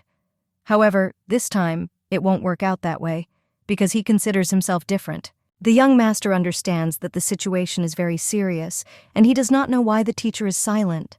After all, the fact that he poisoned Bunny and wanted to take her hostage means that all is not lost for him, and he will find out at any cost who is supporting him. At this time, the Viscount thought that if he could somehow survive, but however, he claims that he did it all himself. Angelus reports that he dug his own grave and then takes the sword and finishes him off. And after that, the young master says that he will not have a second chance. Silver closed the girl's eyes and asks if she's okay. The lady replies that is enough. And at this time, the main character thought that if she wants to survive in this world, she will have to get used to such things, and she is glad that she still has memories of Bunny. The young lady looked at the body and thought that suddenly she had seen this more than once in the slums. The lady wonders if they kill them all, who knows who is behind it, and asks about it. Hearing this, Silver asks why she thinks they killed them all. The young master explains that they left too. When you see a guard, a girl, ask what's wrong with them. And at this time, Angelus realizes that they had pills in their mouths. Seeing this, the young master says that he made the same mistake. Angelus reflects on the fact that he should have left the Viscount, and he understands that because of anger, his head was blown off, and it was as if the blood was boiling in his veins. The young master thought that the reason he reacted so emotionally was the girl he had to protect. Angelus turns to the girl and explains that he cannot undo what has already happened, but assures her that they will do anything to find out who is behind this. The main character looked at him and thought he was an idiot, and then she smiled and thanked him. At this time, The young lady thought that the eldest son, imbued with the heroic ideology of the Credels, did not even suspect Fluvia. However, the main character understands that simply stopping hating Bunny is also a huge achievement. Suddenly, Angelus kneels in front of the girl and says that he is serious. The young master says that that artifact serves as evidence, and soon he will give her a new one, and she can break it at any moment, even at the slightest danger, and he will immediately come. Angelus claims that he will give them to her until she can live a peaceful life in this castle, and he explains everything. That's what they are for. Silver looks at the girl and asks if she understands, and his brother is reminded that he said that he would not forgive anyone who touched Ophelia's things. Hearing this, Bunny thought that he was not accusing her of stealing, and this was the first time she received jewelry as a gift. However, the main character does not understand what will happen when the real culprit is caught. The girl reflects on the fact that if you say that the culprits will turn out to be Fluvia, whom Angelus trusts so much, and she wonders what if you say that he is no different from the criminal who ruined Bunny's life. The main character thought about what she wanted to see. What kind of expression will they have when they hear this? Late that evening, Bunny took the earring and thought about how she hasn't spoken to Damien since his birthday, and she remembers that he was definitely sick. The girl wonders if he has found medicine, and she would like to ask if he is being treated. And quite a long time has passed since silence reigned. The main character understands that the predictions are based on 8 hieroglyphs. Damien, and you're his case, 4 of the 8 Earth characters. And in other words, he has a lot to bury. And this is the pain of suffering, and even resentment, because the black-haired guy has gone through a lot of hardships and has a high chance of becoming a big authority in the future. However, the problem is that the guys kick him all the time. However, for this, he still needs to do a lot of work. Until Damien's fate is revealed and he dawns, he will have to overcome many adversities and difficulties. The guys turn to Damien and say that he is impudent and ask if he knows how many people are freezing to death here. And the second guy claims that it's all because of him. But suddenly they heard a woman's voice asking where her baby was, and then they quickly left. The woman runs up to the boy and says that she is glad that she has finally found him. The boy looked at her and thought that she had come. The man reports that since she found him, they should now go inside, because the wind outside is cold. At this time, Damien thought that the reason why he and his mentally ill mother were still alive was because they were protected by this man who came from time to time. This man also has the same black hair and eyes as his and his mother. The boy looked at the man and at first thought that it would be nice if this man became his father. But he understood everything from his look. Damien realizes that he hates him as much as everyone else. The boy understands that his real father also abandoned them, and he does not need a replacement. The guy thought that he didn't want anyone to discover his artifact, and he remembered that he hadn't contacted her for a long time. The boy looked at the sky and thought about how Bunny was doing. At this time, the main character looks at the earring and thinks that she has hope that this year will go well. In Damien's prediction, Ilgi and Vilgi collide with each other, and when they collide, the unknowns intensify even more. This is a sign of losing parents at a young age, and perhaps this year his mother will have an accident, and if you make a mistake, it could affect Damien too, because a child cannot help but be influenced by the enormous influence of his environment. The main character understands that in her world this would not have much meaning, but this place is different, and she doesn't understand how a tiger can appear in a landfill. After all, even my grandmother would say that this is not justified. The girl looks at the artifact again and thinks that everything will be fine, and then she thinks that it would be better if she didn't get involved in this because she got too carried away. Bunny muses that he just wants to make sure this guy is okay. After all, she needs to advise him to stay in a safe place because something dangerous might happen. The main character understands that she cannot yet leave this place because of the Duke. After all, she needs him to lower his guard so that she will soon be able to move freely. Bunny understands that she needs to get through this year safely, and the guy must live too. The next day, Angelus claims that from now on he will take over her education. Hearing this, the main character thought that she would now have to see his face every day, and she says that she doesn't have to do this, and nothing bad will happen. The girl looks at the young master and assures him that he does not want to take up his precious time. Hearing this, the guy explains that he has already allocated time in his schedule, and at this time the lady thought about what if she didn't want to. The young master asks the girl how far she has come, and at this time, The lady thought that he really planned to teach, and she doesn't understand whether he feels responsible for what happened to the viscount. And at this time, the main character thought that just come what may. The guy asks how many letters she knows from the main book, and he says that they can talk about the international situation as well as who is responsible for the war. Hearing this, the main character does not understand why he is teaching her this, and she reflects on the fact that he cannot help but know that an innocent child has become a scapegoat. Angelus says that nothing happens by chance in the world. Everything has two sides, like a coin, and he argues that a girl should see the essence of things. Bunny thought that he was also talking about his essence, and at this time she does not understand why Damien became the culprit of the war, and was it really impossible to tell the truth? The girl says that she heard about Trust Day.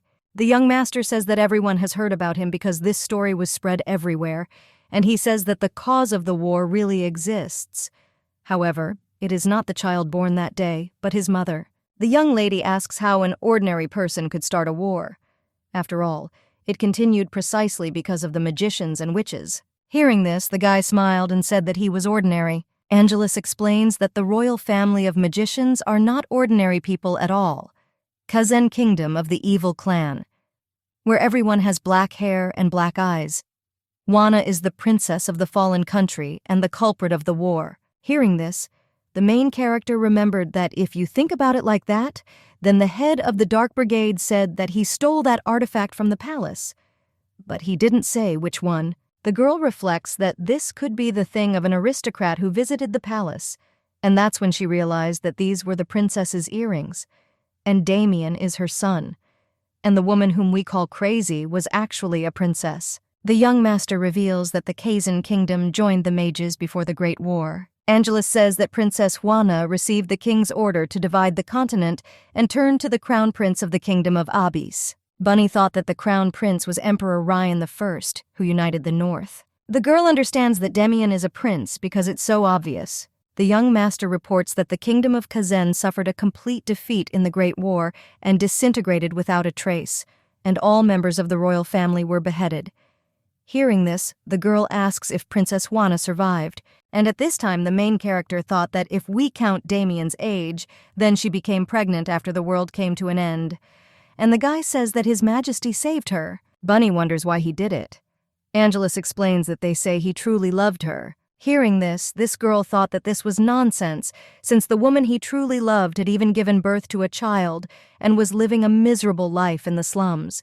And he even calls her son the culprit of the war. The lady says that since he knows about it, it means everyone in the imperial family knows and asks if it's true. The guy replies that she speaks correctly and reports that only the imperial palace, Credelli, and the temple know. However, Bunny does not understand why they call the prince the culprit of the war and asks about it. Angelus argues that she shouldn't think about it, and she shouldn't even talk about what I can handle. She should just take it as a lesson. The guy explains that she must understand this if she does not want to face a sad future. At this time, the girl thought that this means the imperial palace will take action before this story gets into people's mouths. After all, the imperial palace will put its hands on it. Lady realizes that this does not mean they will care for Damien as the crown prince, and there is a high probability that they will silently get rid of it. The young master reports that the emperor has taken Princess Wana into custody for her protection. But perhaps the emperor changed his mind and rescued her himself, and they also say that the guards were deceived by the princess's cunning. Angelus reports that there is also a version that the remaining inhabitants of the Kazan Kingdom broke out and kidnapped her, and he asks who she thinks released the princess from there. Bunny replies that he doesn't know, but he thinks it's the one who wanted the princess and her unborn child dead. Hearing this prince asks why. The girl explains that the day the child was born was the day of the prediction, and wanting the death of mother and child, he made this prediction public. This man said that the cursed child with black hair and eyes was the culprit of the war, and he doesn't understand how he can live peacefully on the territory of the empire. Bonnie says that perhaps the kidnapper of Princess Wana is Her Majesty the Empress, since she is very insidious, and was interested in this. The royal family of Abis is the only one where polygamy and polyandry are allowed. After all, the power hidden in their blood is bestowed by God, and therefore, even the temple turned a blind eye to such unions, working to preserve the family. and the current emperor of Abyssus took advantage of this when unifying the north. After all, he entered into marriage alliances with significant persons from various places. The main character says that the first time after the founding of the country, the situation with power will inevitably be unstable. And even if she is the only empress, then in such a situation it is worth being wary and paying attention to the rulers of other regions. Princess Juana has become an eyesore. After all, a child born in the imperial palace should become a prince with the right of succession. However, no matter how blood ties bind the ruined empire, if the emperor does not carefully extend his hand to the woman with his child, then the other wives of the emperor will feel the danger and turn away from the empire. The girl reports that the kidnapping of the pregnant Princess Juana from the palace is the announcement of predictions about the birth of a child who will cause a war, and in the end, only those who have the power are capable of this, and if you think about it. Angelus looked at the girl and thought that she was a very smart child, and he didn't know it all and never even really thought about it. The young master understands that if she had a real professor, she would enjoy her studies as much as any other young lady. The guy thought that he had made a mistake, and he says that of course they whispered about this, but now everyone believes that Her Majesty the Empress had an influence on this. Angelus reports that, speaking of the current situation with inheritance rights, 2 influential families have already sided with the crown prince, and the Credel family maintains neutrality as it symbolizes moderation. Hearing this, the main character thought that if so, then the empress might be involved in this. In the past, children were used to control the wives of emperors or other princes, so they had no reason to worry about a child who would likely die after being declared the cause of war. However, Bunny does not understand that now that the crown prince's position has been strengthened. And is it possible to ignore the factor that threatens the right of succession to the throne? The girl reflects on the fact that it must be very annoying for the one who sent the culprit of the war to never receive news of his death, and she understands that the empress will take care of everything personally. The main character thought about getting out of the empire. She needed the help of someone equal in strength, and if she rushes to rely on the side of strength, she may end up in a more deplorable situation and become a toy in the wrong hands, which she will gladly use. Bunny understands that if he does not become emperor, he will be a beggar, and it is also called the quadruple arsenal because it contains 4 signs. The girl understands that with the signs of fire and water, iron and wood, mountains, gold and silver will grow endlessly. With intelligence and talent, as well as leadership qualities, he should be a born ruler with a large number of followers. Bunny reflects on the fact that he is truly a wonderful emperor.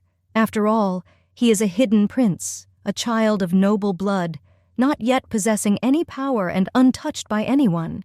The girl knows that, moreover, by his destiny, he is the only one who has qualities worthy of an emperor, and she assumes that maybe this was the real reason for her concern. The main character is still worried, but understands that Damien is the very person she needs, and if she misses it, then she won't have another chance. Bunny reflects on the fact that she needs to grab hold of him, no matter the cost, because this guy definitely needs to be saved. The young mistress tells the maid to call her a suitable designer from the proper dressing room. And the lady explains about the dressing room, which you don't have to book, and about the designer, whom you can immediately contact in person. And in a nutshell, she says that it is an unpopular place where the owners have nothing to do. The maid says she understood her. Bunny says that there is no need to give her last name because she wants to end this as soon as possible. And at this time, she reflects on the fact that she never thought that the money given by Angelus as compensation would be spent in this way. The maid asks the lady if she would like to try it on herself. The girl claims that the quality of the fabric is not important. After all, she wants to stud the dress with small diamonds so that the fabric is not visible. The main character understands that she must avoid known gems that can be used to identify the master.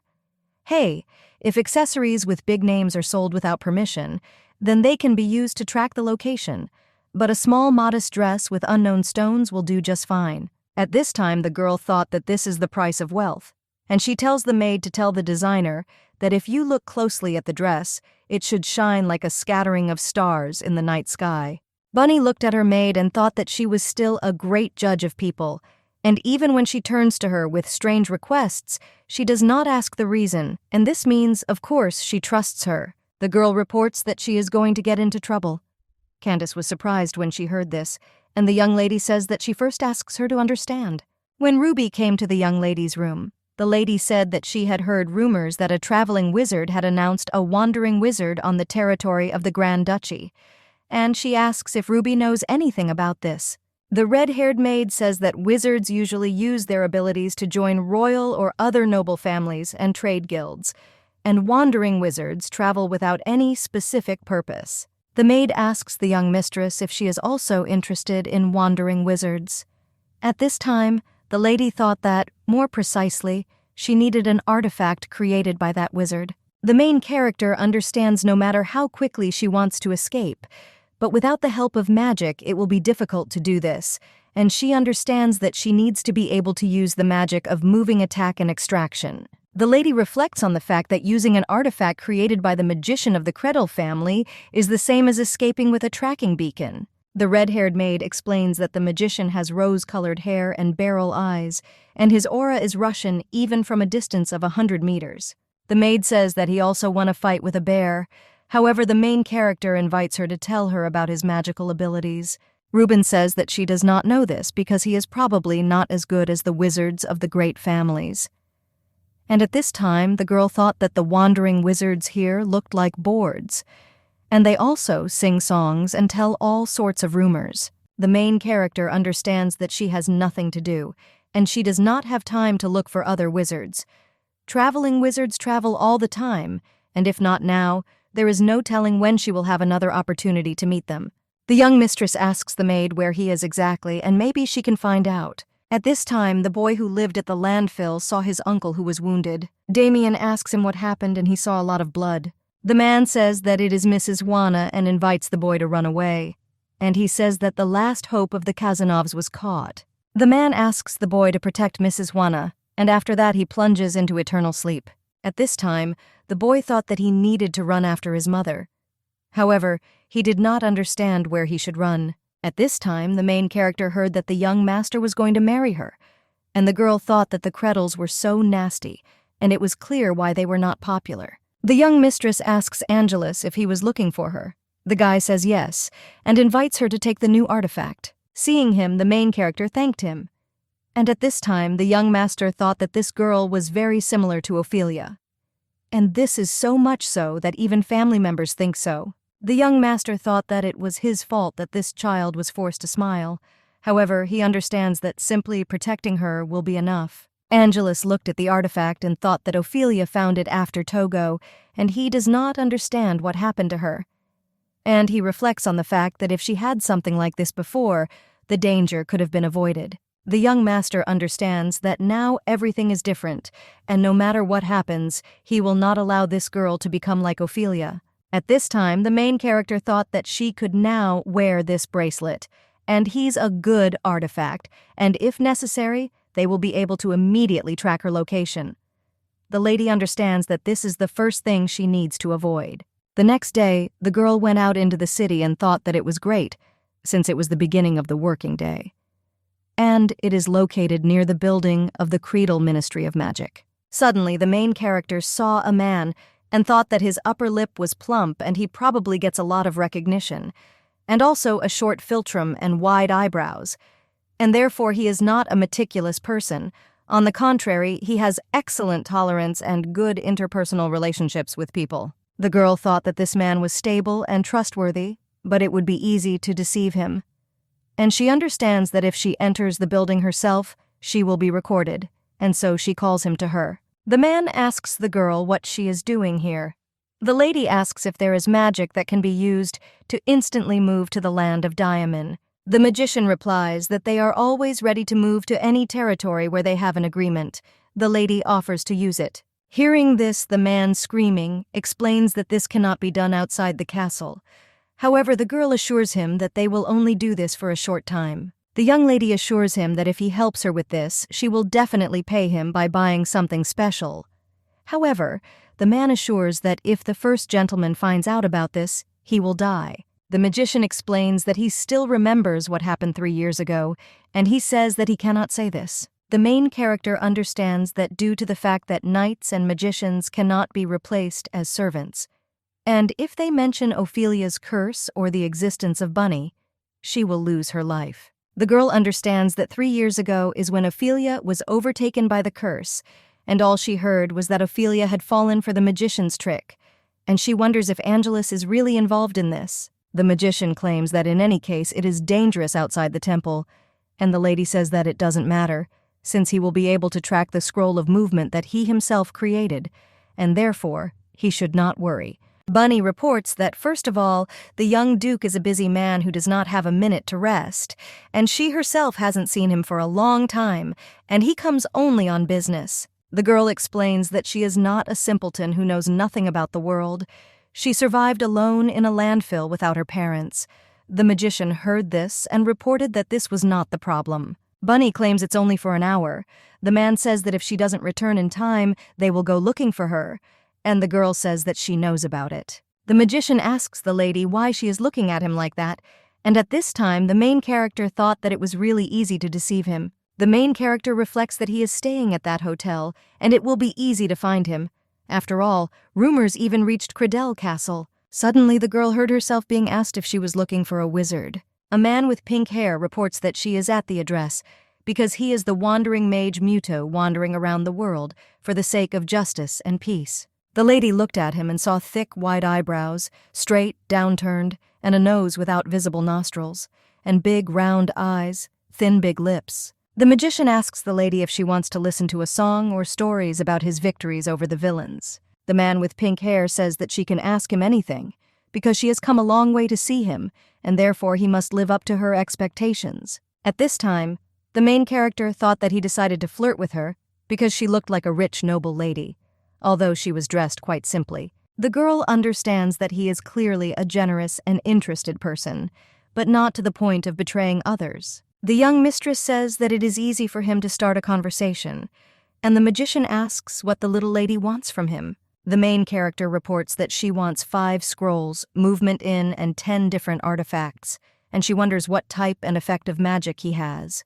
and how long will it take to make. The girl reports that she still needs magic that allows her to change the color of her eyes and hair, and for this to work while moving, and asks if this is possible. Hearing this, the magician says that he is not going to engage in dangerous activities. Having heard this girl, she claims that he said that he defeated the bear.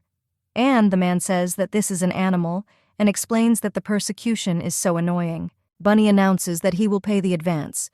She puts stones in his hand and says that she doesn't know how many there were.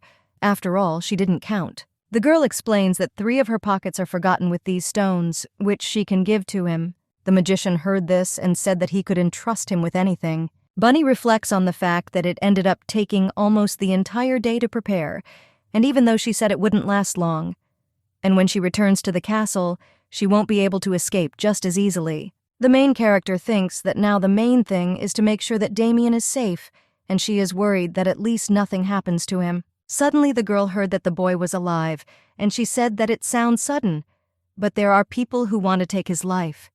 The lady says that this year is dangerous and he needs to be careful, and the boy says that he knows it. The main character asks how he knows this, and the guy explains that he just wanted to live, and he also wanted to thank her. Damien talks about finding the rabbit constellation.